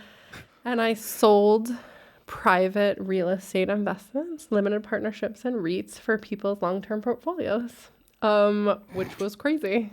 I was an actual investment broker. But I hated it. But who's going into luxury fashion during a recession? So it's the only job I could get is the job I was qualified for at the time. And then a friend of mine who was extremely artistic in high school, and we kept in touch. He went to Columbia Film School. He interned with Tim Burton. He wrote a movie that got bought when we were 21. And he said, oh my God, Rebecca, you were always so talented and you wanted to get into this business. We did costume stuff together in high school, stuff like that. And he was like, you should come to New York and work on this movie with me. I'll get you a job in the costume department. So we all know how much people love a must hire from the director. Didn't know that at the time, but coming in as the director must hire as the costume PA. Did you tell him you can do returns pretty fast? I wish. Let me tell you, though, this is really going to date me. First day, hands me a roll of quarters and a fold-out map of New York City. Roll of quarters for the payphones. That's awesome. For me to call back to the office because we didn't have fucking cell phones yet. Wow. So roll of quarters that you had to sign out from accounting. $10. I got a pager. And when they would page me, I'd have to fucking run and find my payphone, put my quarters, and dial the office number. So, but I felt like after finance, I was qualified to deal with difficult people and crises. And I knew about clothes. I didn't know shit about investments, and I was talking my way through it. So I knew about clothes. The costume designer for that job was Michael Wilkinson, who, nice. yes. So it ended up to be So you impressed him. a wonderful experience. Yes. You were the only okay must hire. I was the only okay must hire ever to continue in this business. Also, day 2, when they were like, "Oh, you figured that out pretty quick." At that time in the industry, I don't know if you guys ever worked during this time. We got the passes from the mayor's office that you could park anywhere in the city for they used to give them out like candy, and You then still have one? me and my PA friends would make color photocopies of them and make black market ones and pass them out to everyone. This in is our like your department. travel badge. Yes. So we What? could park in red zones. Like we were cops. Like we could park In anywhere front the of cops. churches, anything, Oh my God. yeah. Because there's, St. Patrick's Cathedral is by the loading area of Saks. So if you were a PA back in 2001, 2002, you just pop that in. You just park right in front of fucking St. Patrick's Cathedral and That's load not, your. is it still a thing? No. No, They it's not took a it thing. away in like 2010. That's crazy. It was like the Wild West. We'd be like, like screeching over the side of the road, just like throw it in park, hop out, and everybody be like, you can't park there. And I'd be like, look at my sticker. So yeah, it was pretty incredible. Like it was fun. It was really fun. Pre-cell phone New York was really fun. So Talk about PAs with a sense of power. Like, Yeah. who would have thought it was Yeah. the person with the van? Yeah, the person with the minivan. So day 2, back in the day, though, they didn't give us rental cars. It wasn't a thing. And you didn't have credit cards. You had cash. So I had a parking ticket that I could park anywhere and 10 grand in cash. I Roll of quarters. couldn't afford, a roll of quarters $10 and a roll of pager. quarters. I am a drug dealer. Like straight out, I am a drug dealer. So I was like, I am living the fucking dream. I was like, this is amazing. So I have my backpack. I can't afford my $300 rent, but I have 10 grand, a parking pass, and a fucking pager. And I was like, I made it. I made it. So day 2, we don't have any cars, and I have to go to New Jersey to Soames Uniform. It was one of the only places you can get like cop uniforms, and you'd have to go out to New Jersey. So we didn't have rental cars or anything. So again, they give me all this cash, my parking pass, a roll of quarters for the New Jersey Turnpike, because at the time you had to throw the fucking change into the basket. And the assistant costume designer was like, "Oh, you can take my car." And I was like, "Oh my God, really?" And she was like, "Yeah." And I was like, "Okay." She's like, "Do you know how to drive a stick?" And I was like, "Yeah, no problem." Oh, shit. I did. I grew up on a farm. I knew how to drive a stick. What she did not tell me was that it was a 1982 two-seater BMW, old, beat up. She had it in the city forever. The ones with the soft top convertibles. It was the kind that had the automatic seatbelts that went every time you would open and close the door. The driver's side window doesn't work. For the For the turnpike. Nobody tells me this. I'm sure they all laughed their asses off after I walked. This was day 2. Yeah. So they're still feeling me out. They're like, we'll see what she comes This back is- with. this is the let's see. hazing. Yeah, this this is is hazing. hazing. Well, good luck. Here's the backpack.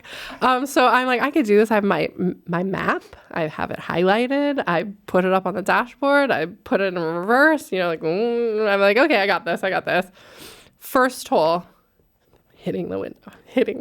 Oh my God. And everybody back then was like 80 miles an hour up to the thing, slam on the brakes, and then you don't even stop. You just like cruise through and then you go. Huck it. Yeah. So the fact that I am like stopped in the thing, I'm like, oh my God, the window's not going down. Like the map's falling all over. I'm like digging for more change. I have to open the door. But then when the door opens, the seatbelt, so like, I open the door, like, I have to wait for the seatbelt, like throw the change, I close the door, the seatbelt goes back up. I have to put it in first gear. All you hear is Like 15 times to get to fucking Soames, New Jersey. I was like, I can't get a ticket. I have to pay the toll. I can't get fired if I get a ticket. So I, drive up. What they don't tell me either is there's 10 garment bags of uniforms that I'm picking up in a two-seater convertible BMW. I am like, fuck. So I can't see out the passenger side window on my way. Like I am like sitting on these things. The trunk is full. And I like, put the parking thing up. I put it in park and I run up to the office profusely sweating. And I was like, I'm back. And everybody was like, oh, wow. And I give the keys to Catherine and I was like, your window doesn't work. She's like, oh yeah, I know, I'm sorry. I was like, They knew. They knew. I was like, cool. I was like, passed. I was That's like, awesome. I'm taking my roll of quarters I signed out and I'm going to buy a hot dog. Because like they couldn't keep track of it. So like that was was like my lunch money as well. Because I was like, I can't afford to live in the city as a PA and work. I got paid $75 a day back then. It was crazy. That sounds high. I mean, But the perks, you get the parking pass, you get the I pager. know, I right? remember the first time I thankfully never PA'd on set. The only time I PA'd was art department returns, and sometimes I drove a truck to return a truck. There was one time they put me on a bus, brought me to New York, and I had to drive drive a truck from New York to Boston. That was my only job. No idea why they couldn't just rent a truck. of course But not. You don't ask those kinds of questions in film. No, you're paying 'cause me they're money. You're paying me laundering money to get on a bus and drive home. Yeah, That's fine. fine. The first toll, I rolled the window down, and the envelope of cash flew off of and I thought it went out the window. Oh And my I was like- God.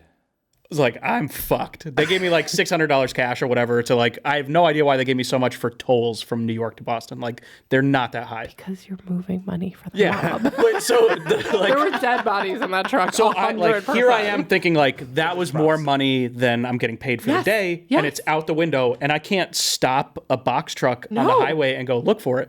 So I take out my wallet and I'm paying all the tolls out of my cash.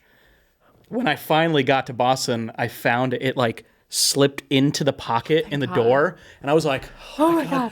I'm gonna work "Thank again. you so much." And Gonna work again. I was like, "How much money did I spend?" And I'm like trying to remember what dollars I Yeah. used to try to like replace my money out of the money they gave me. But look at you now. You made it. Yeah.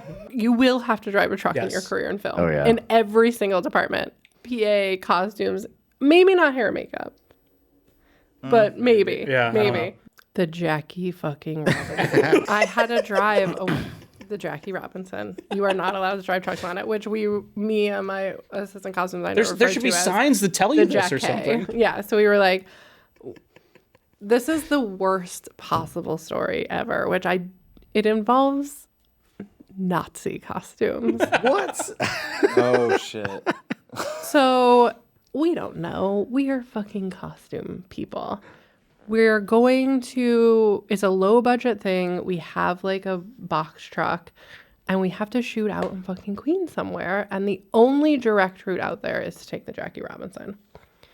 So I'm like, fuck it. It's 3:00 in the fucking morning. We're getting on. Like, I'm not going whatever this other way is. We're taking the Jackie Robinson.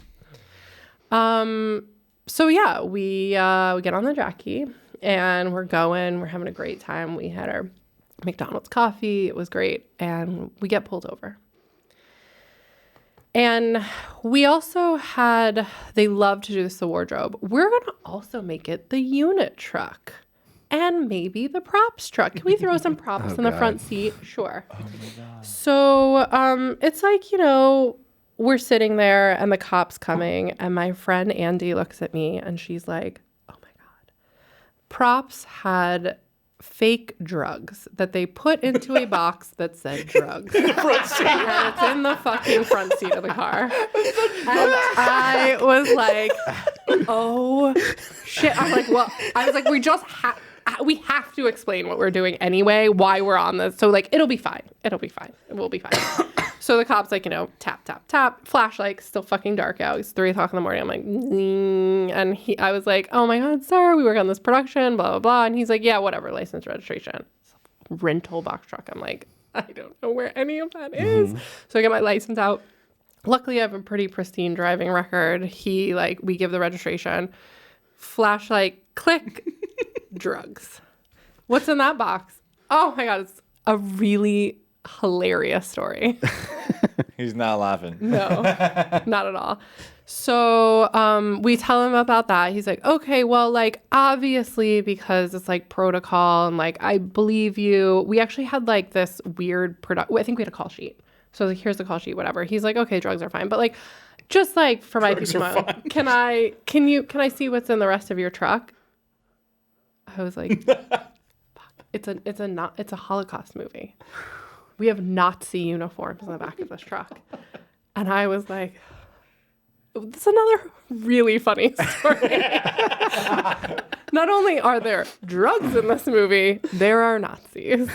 So we have like a whole bunch of SS soldier uniforms in the back. What? So if you ever have to drive over a border, don't hire Rebecca. He was like, okay, well, I just need to look at them. I also didn't, we were fine. He let us go. We had to call the producers and wake them up so that they could vouch that we worked on this production, even though our names matched the college. It was still just, it was one too many things, I think, because I didn't realize that they also had rubber guns. Yeah. 3 strikes. Yeah. All right. The drugs and the SS uniforms fine. are fine, but the guns, Rubber guns. Whoa. 4 years after 9/11, I was like, we are God. like again. Were you crossing a state border? Meryl Streep, Spanx, Nazi. Like, how do I still have a job in this industry? I have no idea. Yeah, but he was thankfully like a very nice man, and we did have to call like the producer on the call sheet that I'd never talked to before. That name is just on there, like for whatever. And he was like, yeah, that's the costume designer. But he's like, well, why did they have all this other stuff in their van? And then he had to explain, I don't know, it must have took him an hour to explain how low budget films are made in New York City, but he came back and he let us go. But again, just like profusely sweating, like my whole career. It's just like, You need that Botox. Yeah. You need thank the God, Botox. we make like, it's called pit pads in wardrobe for actors that sweat a lot. I need them.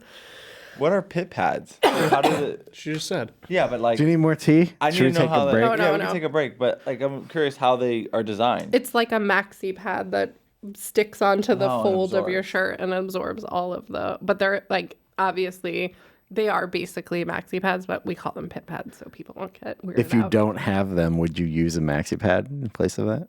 Oh, we And then just say to the person, pre-2012, Shitty rig. 100%, yeah. Oh, yes, absolutely. Yeah. Put some gaff tape in there. Yeah.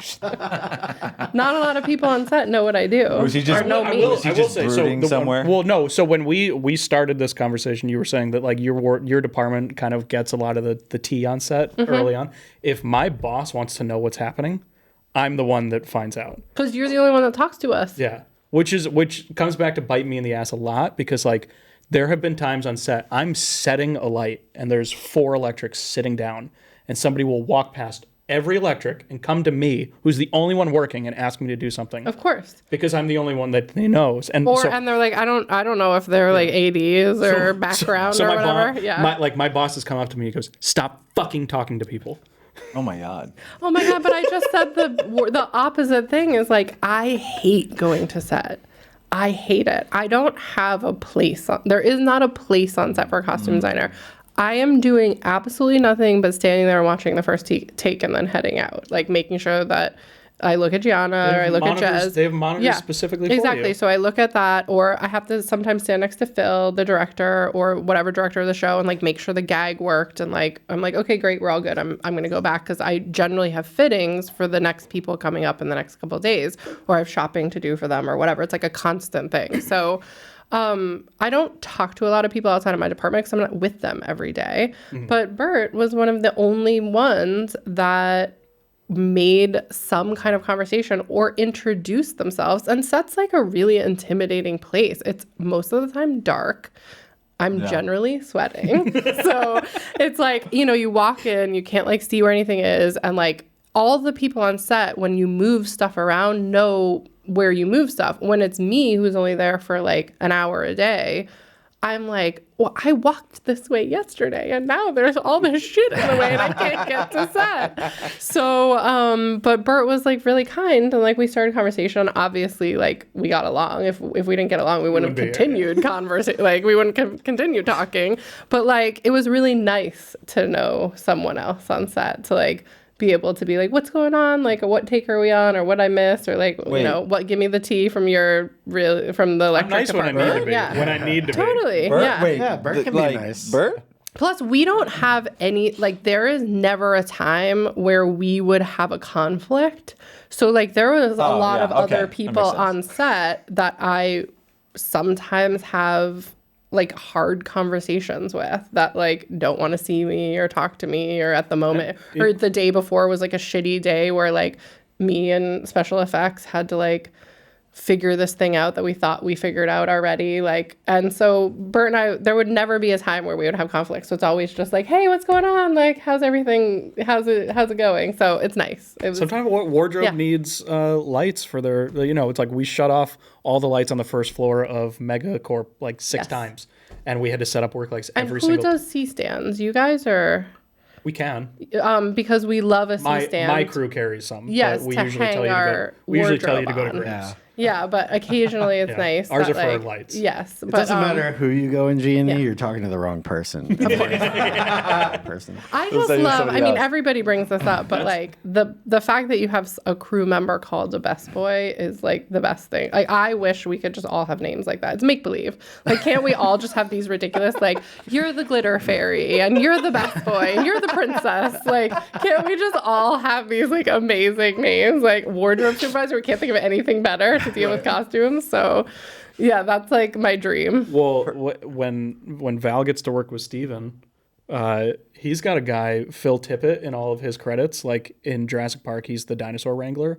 Like there's a series of like a whole bunch of Steven Spielberg movies where Phil Tippett fucked his job up because they gave him in the credits all the jobs. And then he can't get his regular credit. He gets the credit of every single thing that went wrong in all the movies that he worked on. Oh no, that's incredible. Yeah. So when Valerie and I make our TV show, we'll put it in my contract that my official name is Rebecca, Glitter Fairy, Queen of the Fancy Clothing. Speaking of glitter, I feel like there's a piece of clothing here that has a really unique story. What an amazing! That was a good segue. You guys fuck it up. This happens every time. No, just let it. That's gonna play into it. Keep going.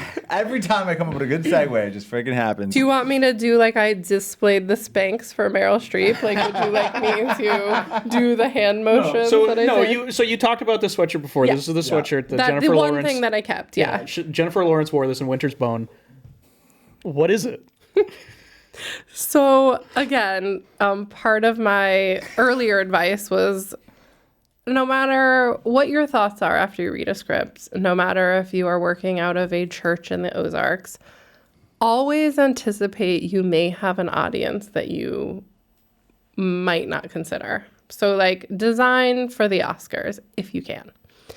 So it was early on in my career.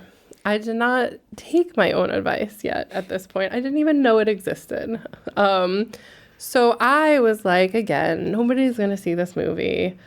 We go into this town. Deborah, the director, was really, really interested in research and authenticity, which I think is why that movie was so successful.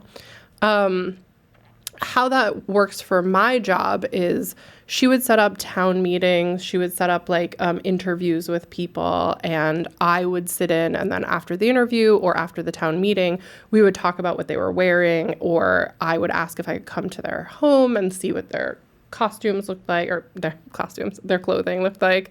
And so like a lot of things that I learned is in the Ozarks, like it's not ironic that everyone wears camo and Realtree and pictures of animals on their shirts.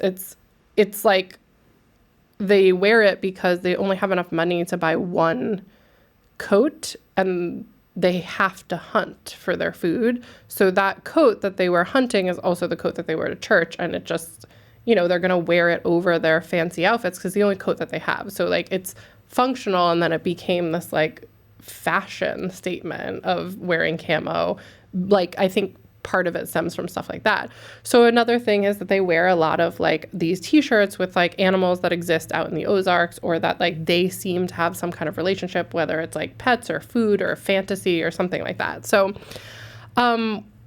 after she set up a couple town meetings and I met a few people, she was like, we're going to go to another town meeting because a big part of the story about the Ozarks is people who cook meth. There's like a horrible, horrible outbreak, which we've seen in Winter's Bone, we've seen on Breaking Bad, like we've seen in, I don't know if it was so much meth in the Ozarks TV show, but like it's out there. So they asked if the local paper could advertise that recovering meth addicts could come and talk to us in this community church about their experiences, and we would pay them a certain amount of money. Well, when you're offering to pay people money, anyone is going to say they're recovering. Oh, okay. Because they want the money to buy drugs. For meth. Shit. So there were some that maybe were recovering, but a lot of the people at this church Relapse. meeting We want were relapsing kind meth of just straight up meth addicts. Wow. So a big part of my job was that I talked to a lot of them. Like we had a fine relationship. We set up another meeting after this because what I learned is that I didn't have enough money to distress any of the clothes as much as, like, I saw these people come in and it was like threadbare clothes. And I was like, I don't have the budget for this. I don't have the money. I don't have the manpower. I can't do this all myself. It was me and one other person. That was the entire wardrobe and costume department. My really good friend, Lauren Chad, shout out. She and I did crazy distressing work in our hotel room and in the box truck and all this stuff. So we decided to set up a clothing exchange, which was we would use probably 75% of our budget and go buy brand new clothing at Walmart, at Carhartt. And Carhartt sent us a lot of clothing, which was like really nice of them. And we would trade it for the clothes that they had that were already like threadbare. Authentic and like just like this, you know how long it takes to break in a Carhartt jacket. Yeah. I couldn't do that in 2 weeks. Like especially like Washing machine running 24/7. yeah. Oh my God. Yeah. Like it still doesn't make a dent like With somebody rocks. who's had it. Yeah. For 10 years, 20 years.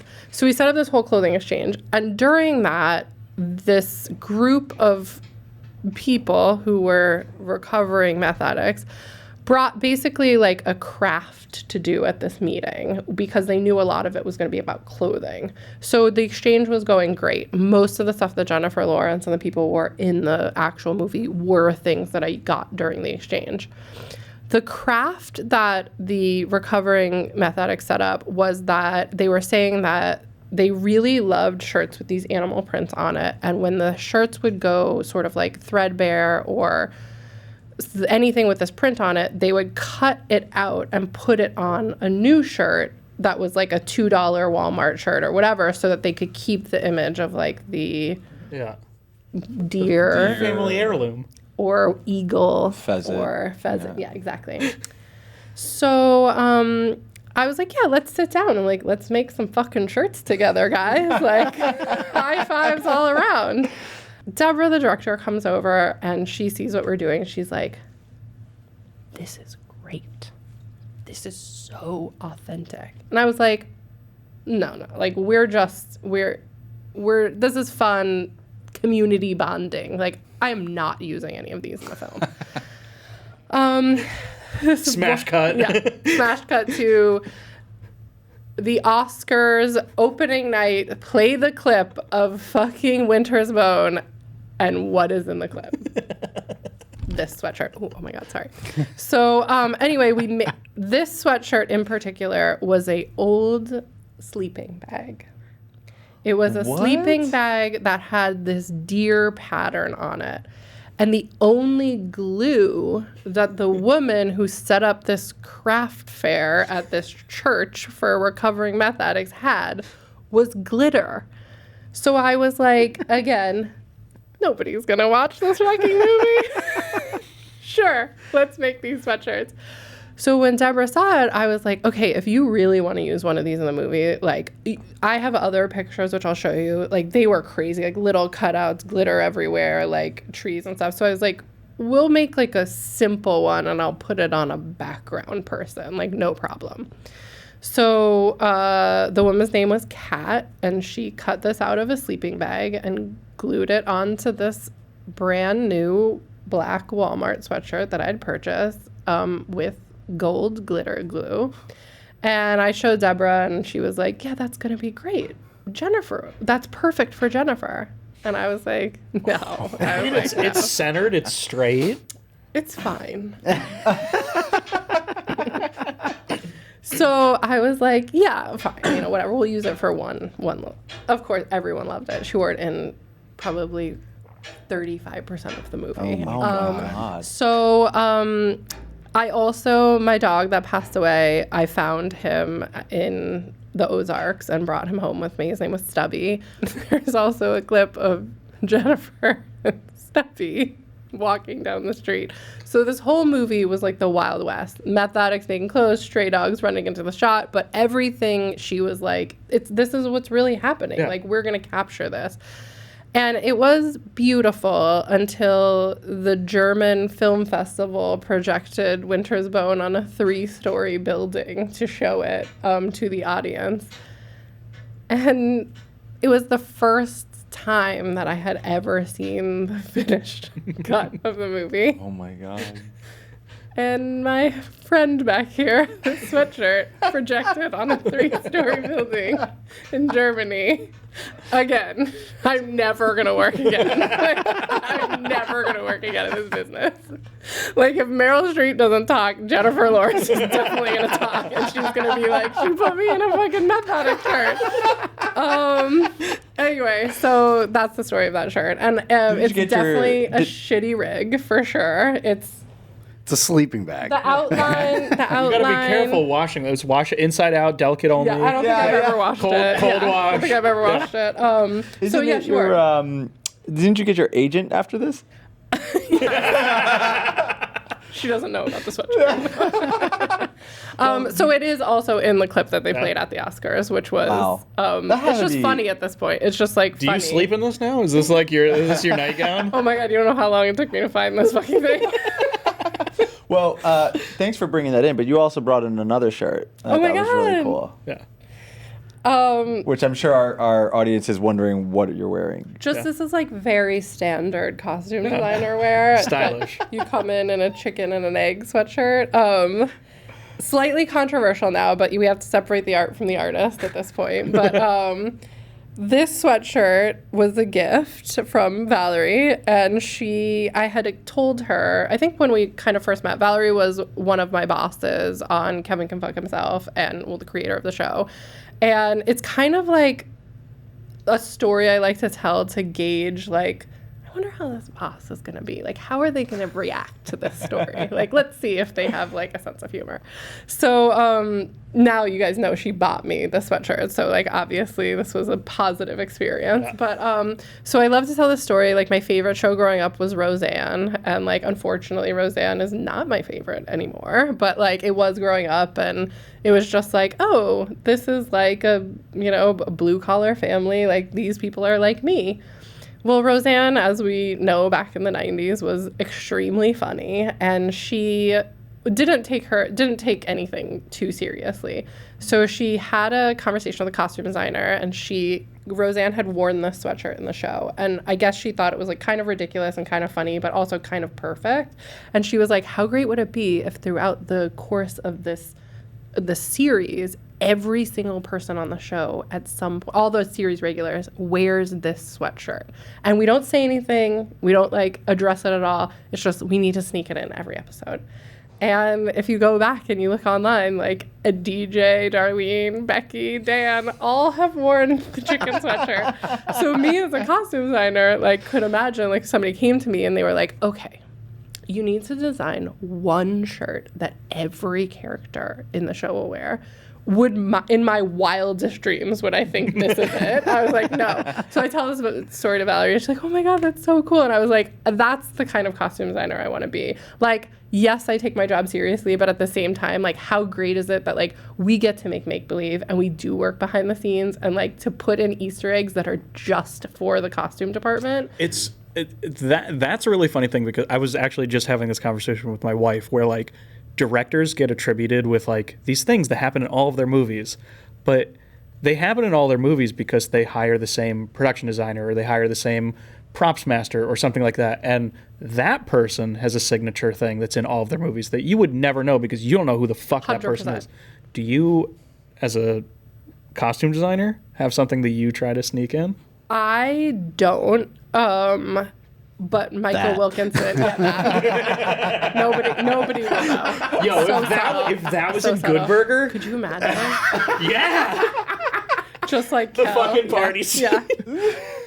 It's like, well, I was thinking for like our cameo for Gronk, I have this great sweatshirt.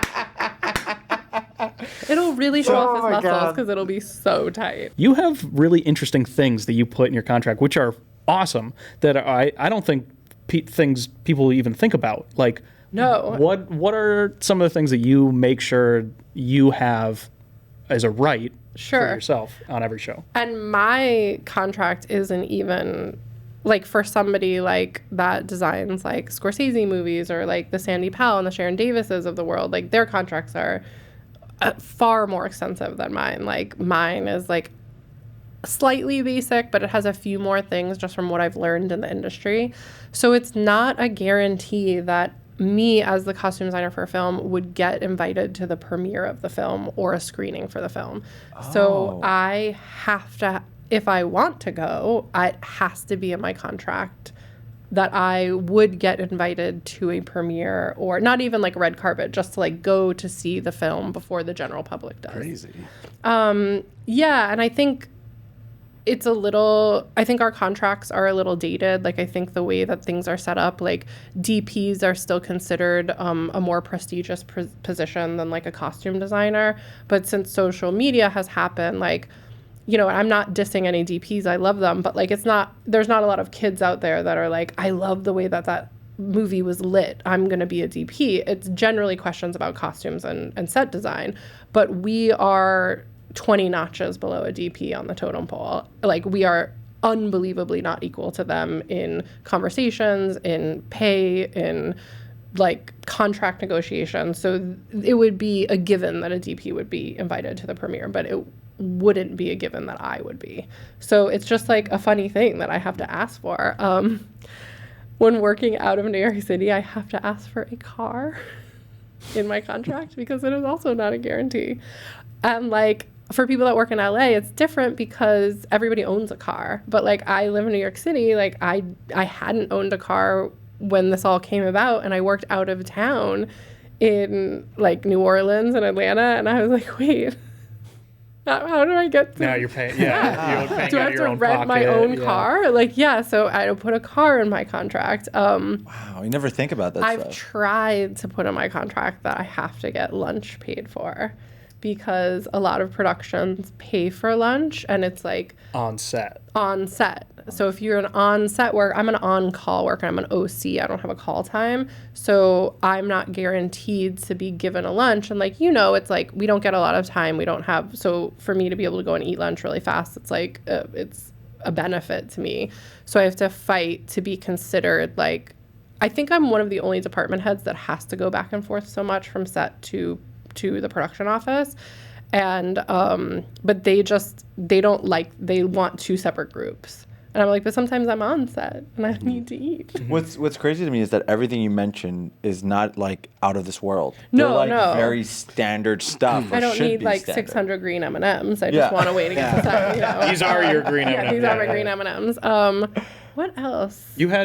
So you don't share your title, Oh yeah, so which I think is awesome. Like that's yeah. because there are usually different units. But 100%. So if I'm hired as a costume designer on a job, I have to have in my contract that I get a single credit and I don't share it with anyone else. Like if they were to do reshoots on Good Burger and I wasn't available and they had to hire someone to do those, like I would still get the costume design credit because I designed the majority of the film, you know? But yeah, there's a lot of like co-credits and, you know, things Right. that happen. Like people get really, particular about the way that their credit's seen on screen. I'm not really particular about the way it's seen. It's just that if I do all that work, it's nice. right, to you don't have want somebody Yeah. that did a 1-day shoot versus Right, your to 90-day get a shoot costume- to get the same the credit same as credit. you. Yeah. The other thing that really makes me angry is that costume designers do not get a single front credit or a single credit at all in television. It's only in movies. You don't get credited in television? You do. You just get the role, like with At the end of yeah. it, not Do before. not get a single credit in TV. Which is, like I said, I think that with the change in society and celebrity culture and social media and fashion, I think costume designers are sought out. Like the studios make a lot of money off of our work that we don't see any. We don't get residuals. We don't get anything like that. Like if I design a costume and it becomes a Halloween costume that like, you know, somebody makes a ton of money off of, like I don't get any money for it. Yeah. If the movie gets shown in Germany, I don't get any more money. Like the money I get is, that's it. There's no residuals for any of the designs that I do. If Banana Republic wanted to copy a shirt that I made and created, nothing. I get nothing. It's a huge fight in our industry. But the studio gets it? Yes. Okay. The studio owns my designs. And so that's like a big part of the contracts that my whole entire union is trying to change, because this whole thing happened with Cruella, the TV show, and they made that leather jacket that the costume designer had custom made for that movie. And they made it and they sold it and they made a ton of money and they didn't credit her and they didn't give her any money. And I think she won. And so it's like it's hard. It's like you're really happy that people love it. But we talked about one small portion of those Good Burger uniforms. Like for somebody to just like make a onesie polyester and copy it and make hundreds of thousands of dollars. Right. Off Because of a design. like you're not doing that different of a job as somebody that's designing it for a runway at Fashion Exactly. Week. Not- It's no like, different. but that Yeah. person gets all the it's their money. design, Yeah. but it's not your design. It's not my design. Like all the clothes after the movie go back to the studio. They own them, just like I don't own them. But we are trying to work on changing like owning your designs, at least if they want to be marketed. Yeah, I for- feel like if they want to Yeah. mass produce it, you should be getting Exactly, something on yeah. it. Yeah. But like, you know, whoever designed the Scream mask, that was the costume designer or the props person. I'm not sure on that movie who did it. They bought it from it was like a Yeah. dollar mask from a store already. Yeah, but I'm sure they didn't give people residuals. Or Oh my God. Freddy Krueger's striped sweater. Right. That costume designer gets nothing, and that's a year. Like you'd be set like Right. for life if you Yeah. got just a small percentage. Well, of that's that like, do design. you think William Shatner got credits for the Michael Myers mask? Like, No. But yeah, I don't know, like, what are the Halloween costumes that, like, we all wear all the time, you know? They're all designed. If you're dressing up as anyone from TV or movies or theater, Right. it was designed by someone like me. So it's, like, Wow. strange. It's a crazy way to think about It's a it. really hard gray area of, like, almost like intellectual property, but, like, you know. But it is. Yeah, but we haven't. right. They haven't gotten there yet. Right. It's like it's okay. You invented something while you were working for this like They own it. science company. It's Yeah, theirs. It's not it's yours theirs, because yeah. you were under contract. That's It's like the vaccine. Like whoever actually discovered the COVID vaccine. right. But it is kind of like an interesting distinction because you know it's like you're not working for like you are working for that company, but you are. You know, it's An like independent contractor. Yeah. Yeah, I'm not an employee. right. But So, it's yeah. usually work made for hire. That's Right. usually what Right. it is. That's like what all the contracts say. Yeah. So yeah, it's I don't know. Like I don't know what's gonna happen. Hopefully in the future it I changes. mean, they should at but, least like, pay your lunch if they're not going to. Thank you. Thank you. There's one particular production company that doesn't pay lunches during prep, and it is not very nice. Yeah, that's pretty bullshit. So you've given us so many incredible stories here today, and I'm wondering, is there anything we haven't touched base wise of people you worked with or crazy stories that have happened to you, or someone like a PA or something that you're like, oh my God, this is hysterical. I think the last one, I mean, we covered Nazi uniforms, saying Sharpies. There's some wild times in the costume department. It's not always like that. Sometimes it's just pretty boring. Yeah. But the one thing that like really stands out is, and we talked about this about being blacklisted at stores. When I was on a job, I designed Step Up Revolution, those dance movies that were really big for Summit Entertainment. nice. Yeah. Yes. Is that Channing Tatum? He wasn't in that. This was a sequel. So we shot it in Miami. It was great. 6 months in Miami. You know, it was fabulous. So I had a whole new crew down there because I had never worked in Florida or Miami before. So like it was new people I didn't know. I got to bring, usually when you do out of town jobs, it's very odd. They're like, you bring one person with you. So it's like, I have to pick between a wardrobe supervisor usually or like an assistant costume designer. I'm like, who do I want to take with me? So I picked an assistant costume designer. His name's Jared. He was hilarious and amazing. So we have the theme of that movie was flash mobs. You know, they were really big back then. Oh, yeah. So every scene, we had 200 to 400 dancers who had to either be in like a themed outfit or completely matching outfits. So there was a lot, like, you know, when you're like, oh, does H&M get mad if you go in and buy 50 shirts? Just imagine the shopping for that job. So what we do when we have to, we call it power shop, is we have all the credit cards for the department like fanned out. So we like pass them out. So this is from a different movie. Yeah, that's from a different movie. So what we were doing is we went to the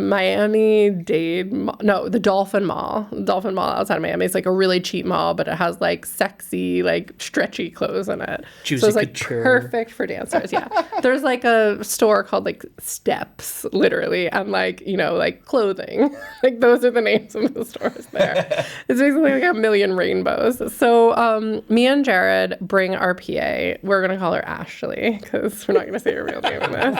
We're gonna call her Ashley. And the way that we power shop is Jared and I will go into stores and we'll collect all of this stuff, right? And then we take it to the counter and we're like, can we put this on hold for Ashley?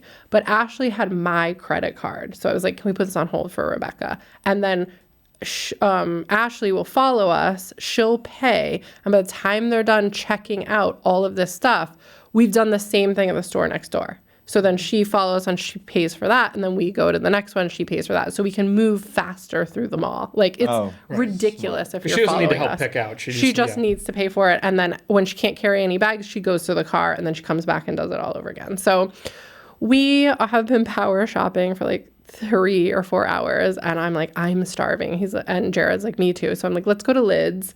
We need to buy all of, you know how Lids does that like custom embroidery? Another place that hates us.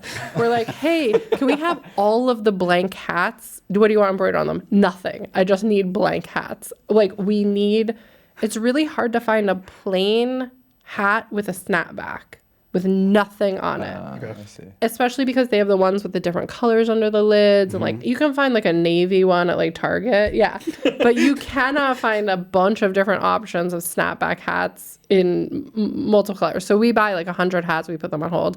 I text Ashley, hey, next stop Lids, then meet us at the food court. What do you want? I'll get it for you. So by the time you go to Lids, you go to the car and you come back, your lunch will be there waiting for you. I don't hear back from her. And I was like, okay, whatever. She's probably like schlepping 60 fucking bags back to the car. Like, I'm not going to bother her. Text her again. Hey, Ashley, I'm in line at, China Garden. Like, what's your order? Like, we'll get it for you. No answer. I was like, fucking Ashley. Like, where is she? So I'm like, well, let's eat. Like, what are we going to do? Let's eat lunch. So we sit down, we eat lunch, and Jared's like, I'm going to call her. So he calls her. He's like, nothing. So I'm like, okay, I'll text her. Like, nothing. So we finish eating, and I was like, I don't know what the fuck to do. And so my phone rings and it says, Ashley, and it pops up. And I was like, oh my God, thank God. So I'm like, hey, girl, where have you been? We're at the, I'm like babbling on, like, as I do, obviously. We're at the food court. I got your food. I just got you blah, blah, blah. Ma'am, is this Rebecca? I was like, yeah. This is Officer Kent from the Miami-Dade Police Department. Are you in the mall? And I was like, oh, shit. Oh, my God. Yes, I'm at China Garden. Do you need Ashley's food? Yes.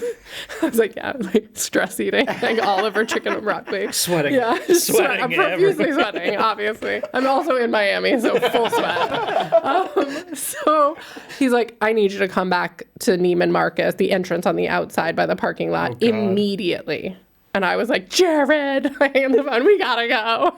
Like, he's like, what about the lid stuff? I'm like, fuck the lid stuff. I was like, we have to go back out. We walk out to the back of Neiman Marcus. Like, we walk through Neiman Marcus and out the back, and there's a cop car with its lights on, fully tinted. Like, you cannot see in this cop car.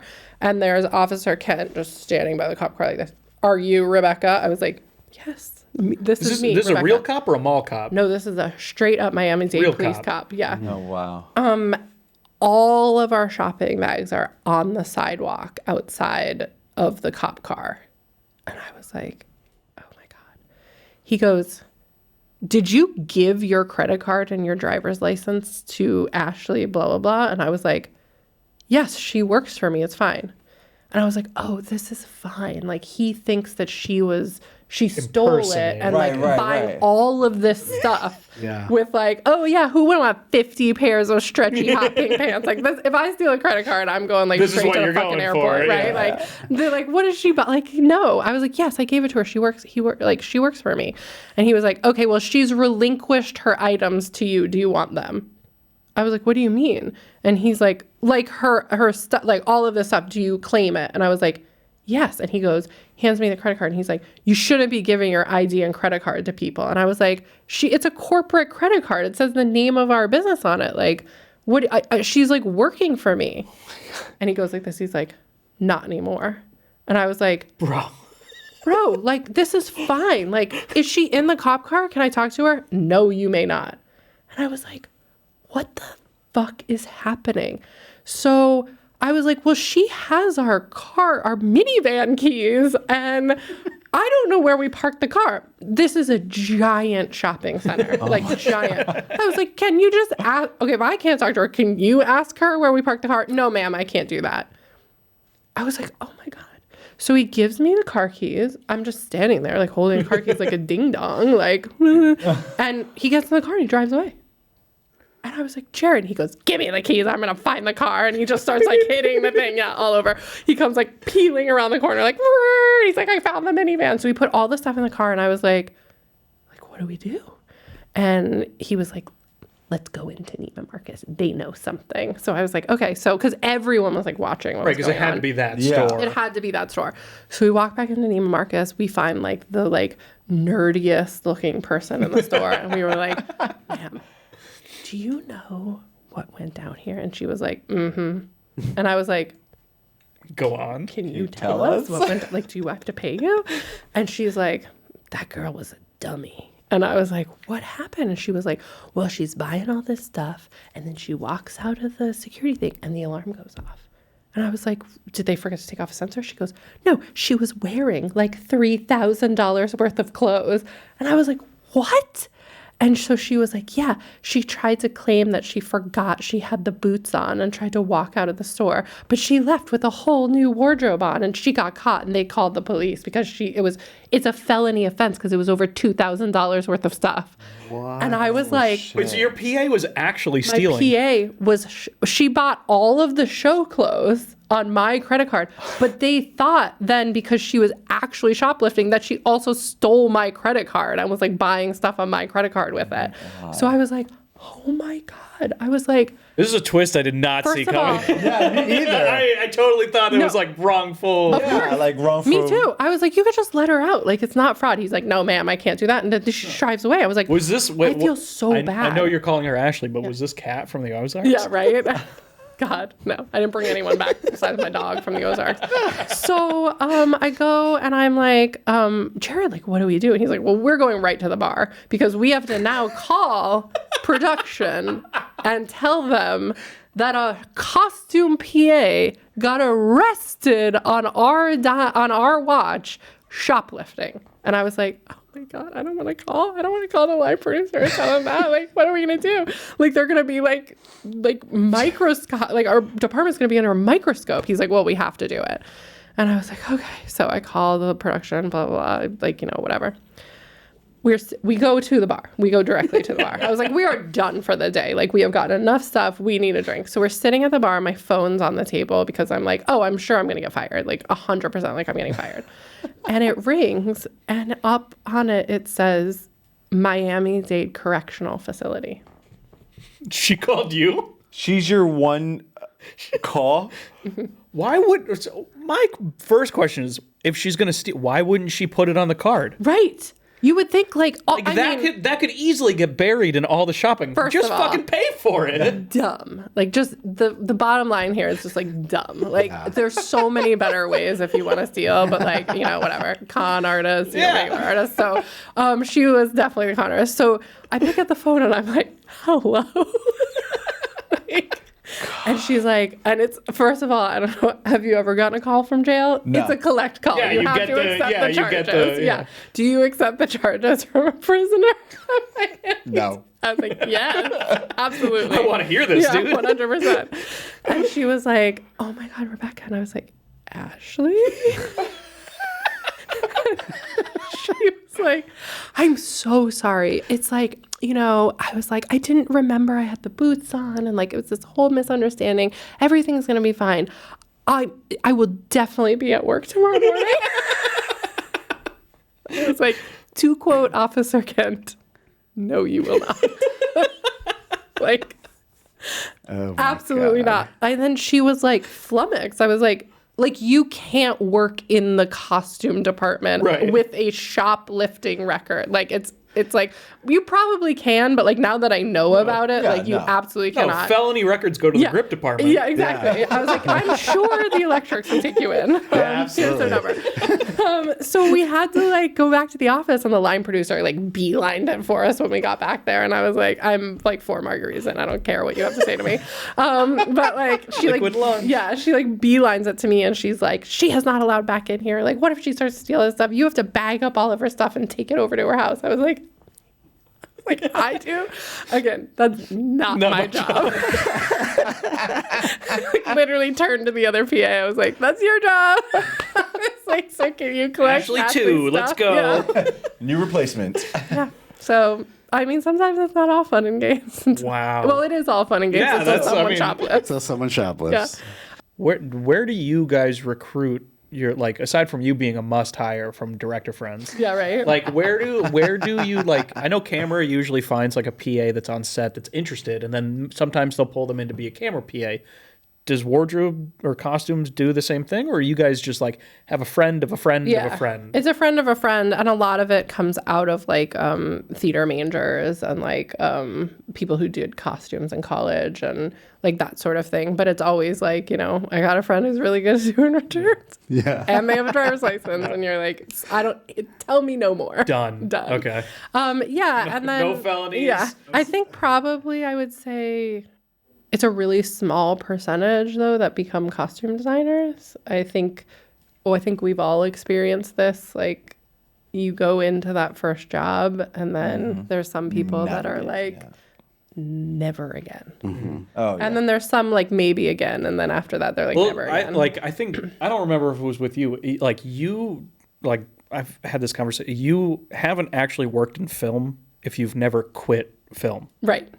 Like everybody that's been in this industry has said, I'm never fucking doing this again Yeah. at some point. And then you go to TV, and then you come back, and then you go to film. And I taught visual. I had like a real moment of like, fuck this. Like, it's hard. Like, I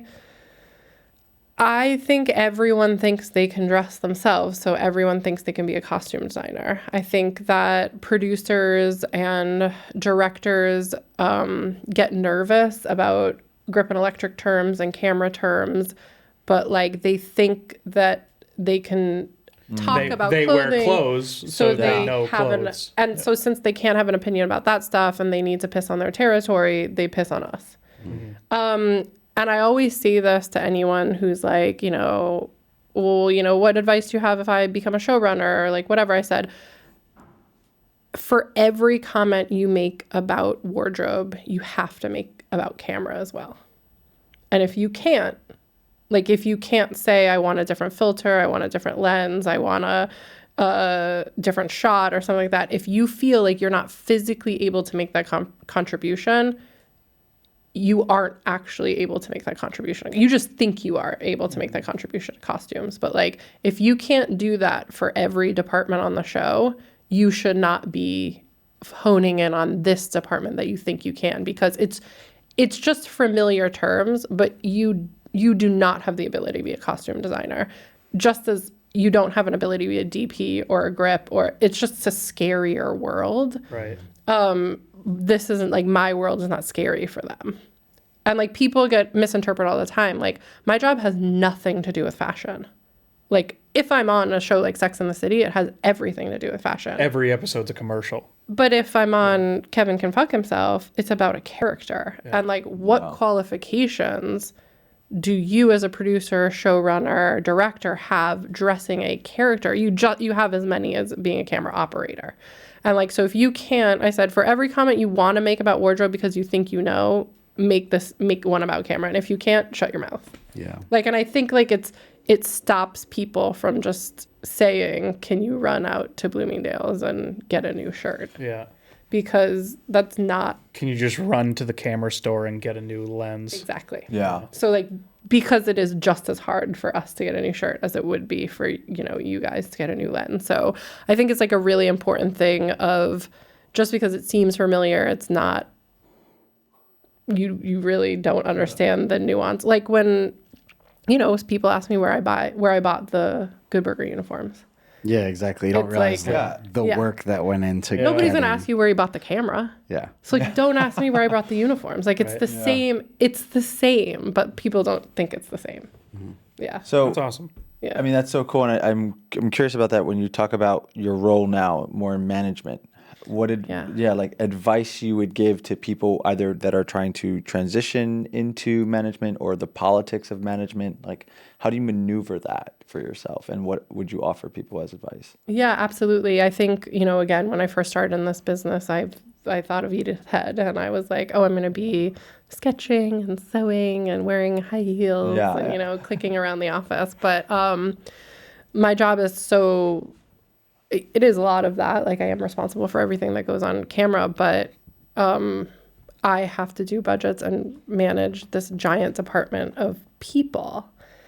And not only do I have to manage this giant department of people, directors, producers, writers, when they have an issue in post and pre and during and shooting with any aspect of costumes, it's coming to me. Like, I always say this to my costume assistant or whatever, like, I'm only asking you to go back out and get something better, because if they don't like it, they're not going to ask you why you didn't go to 5 different stores. They're coming to me. I don't like socks, you know, number 1 says that their belt is itching them. Like, every single thing of that nature comes to me. So I have to manage all the above the line, all the actors, all the producers, all the directors, all of the cooks in the kitchen. And then I have to manage my own crew of personalities, and, you know, we don't always like everybody we work with.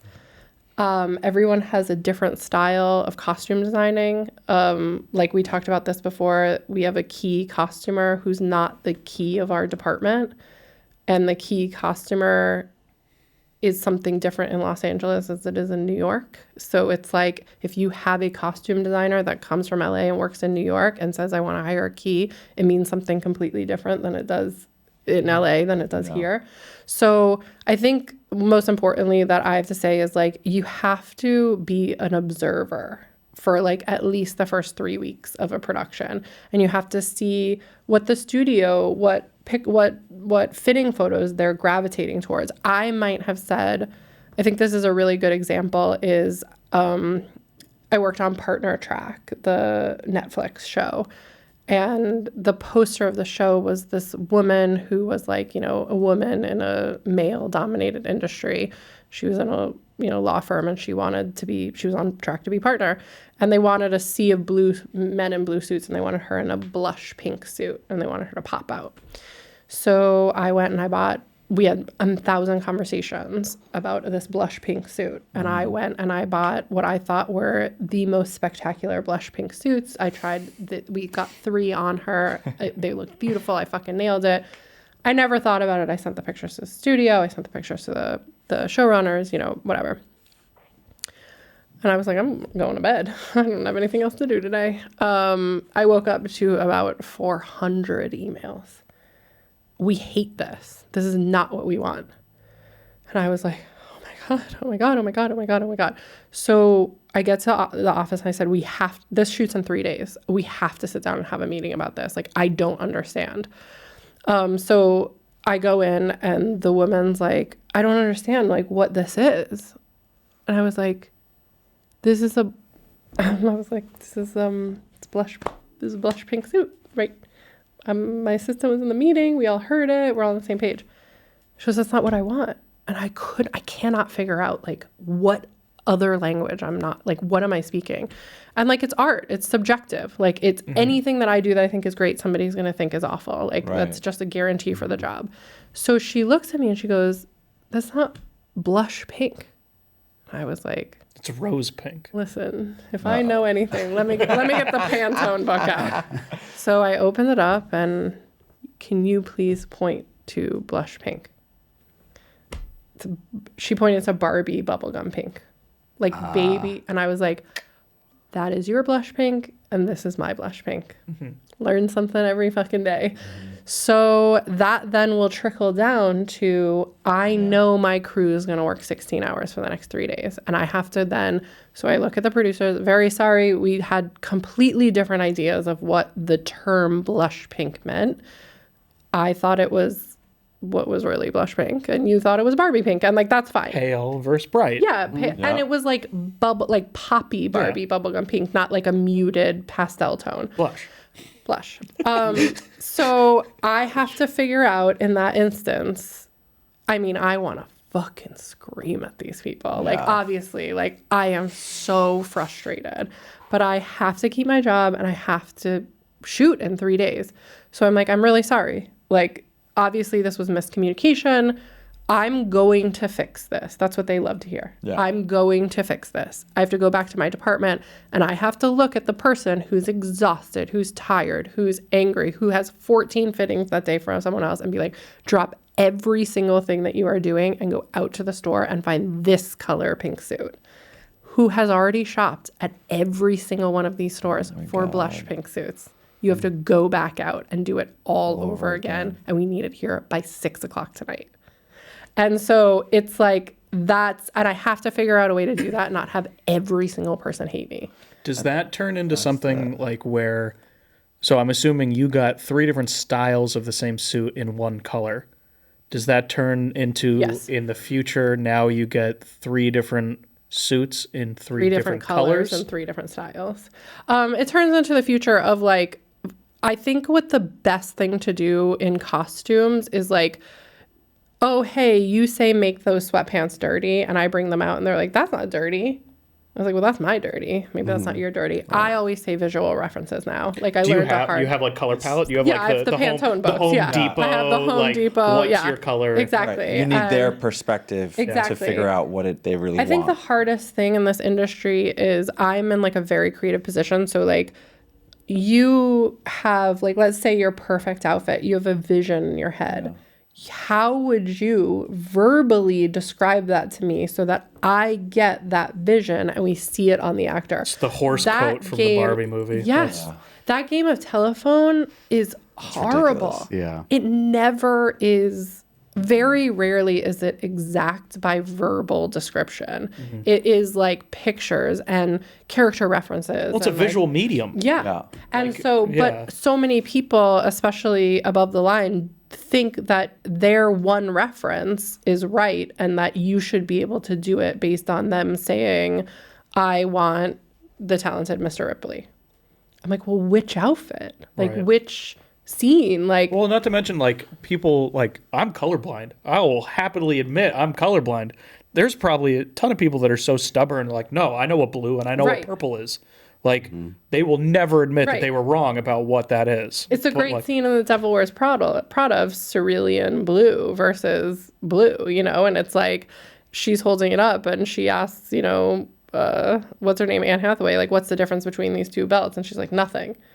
And, like, Meryl Streep then goes into this dialogue that there's actually 14 differences between these 2 belts. And, like, you can't see that because to you, these are just 2 belts.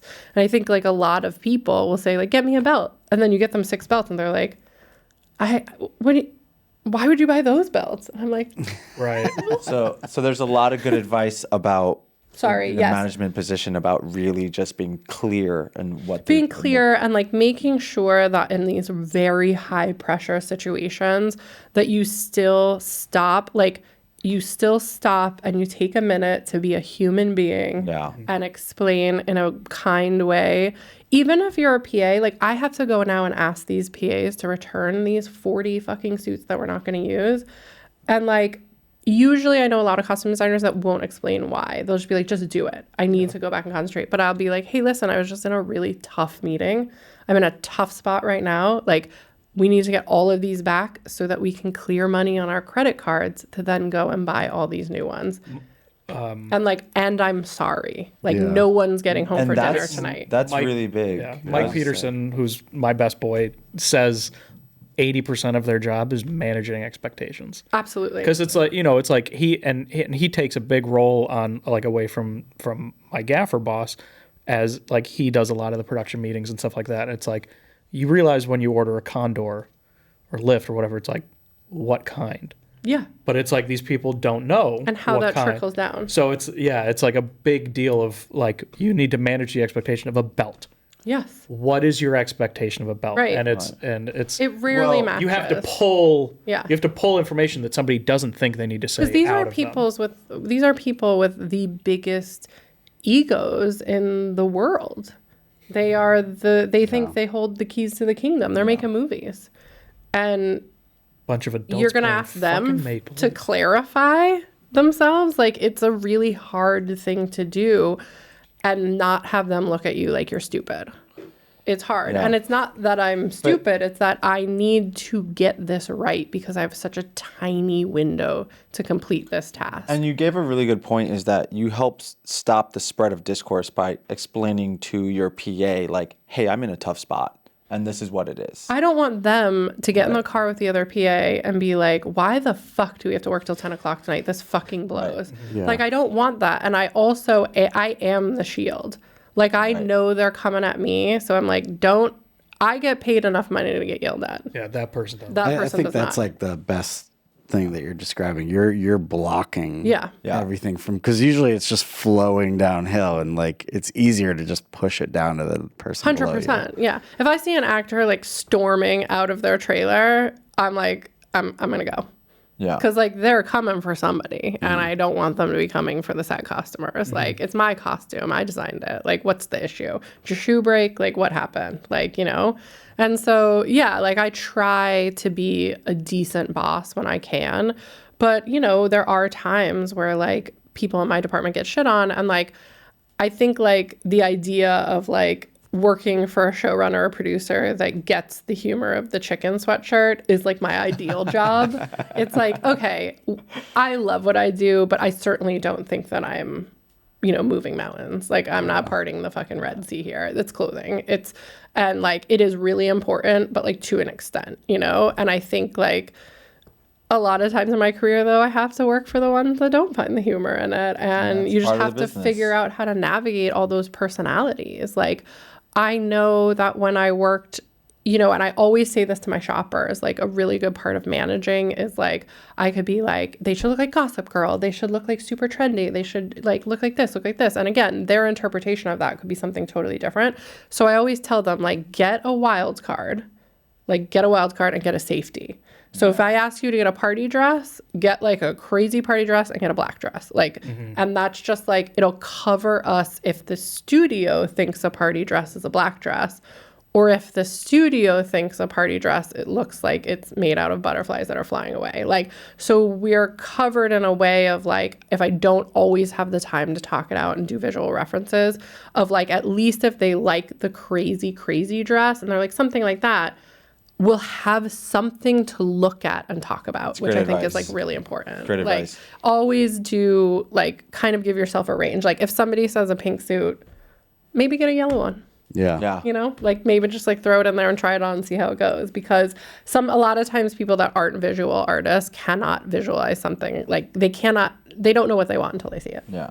Yeah. I mean, honestly, Rebecca, you have opened up my eyes a lot on the costume design department. For sure. Like I never would have thought about all the different components that go into it and the styles of dirt that you'd have to potentially have for something like this. This is incredible, and I think I have a lot more appreciation for the production side of everything. Like just being a costume designer and just working in this business, you kind of take away more from it at the end of the day. Yeah. So yeah, and I think every department has these stories. Yeah. Well, and I think it's important too because, like you said, you're off set most of the time. Yeah. A lot of people Yeah. don't see you. So No, why would they think don't- about you? No, I don't. I don't actually know how. If I were to go around and ask everyone, like, a lot of the responses, like, how do you think those like these people came with those costumes? And a lot of them say, oh, they brought them themselves. Yeah. Like, especially for like background actors or day players or stuff. And I was like, that's so interesting. Like when we've been having 4 weeks of fitting was with like these people that are on set. I was like, wow. I was like, that's so, not that it makes me angry. Like, I don't know how you get a condor like down a narrow street or back up a truck or anything like that. Yeah. Like, I wouldn't think about it, but I think people just assume it's like so much easier than it is, which is why it makes me just because angry. it's clothes. Just because it's just clothes. Like, That's. I think it goes back to what you were saying. It's like there's no reason that you can't do this job without empathy and like and friendliness, and it's like nobody truly understands what every other department does. No. So just fucking leave them alone and let them And do I their think job. we should all be very like kind to one another because of that. Like, I don't know if you got screamed at for, parking some equipment in a spot that was in shot, and then 14 people that were busy doing something else had to come and move that. We would never shoot that way and then this way and then back to that we way. would and then, never do that. And then we absolutely will do that. Yes, that's what we're going to do. First shot, actually, is in the direction where we told all the background people to park their cars. Cool. Go. I think it's like super important to have just like that knowledge that every department has my stories. Like every single one has the props that they hold, the costumes they wear, the chairs that they sit in, the way that they're lit, like the lines that they say, the way that you hear the sound, like the hair and makeup, the way that they look. I think every single department has those stories leading up to like them all converging to that one scene going out onto camera. And I think it's like really important that we can make believe and be nice. It's actually the only industry that you should exclusively be able to do this and be nice.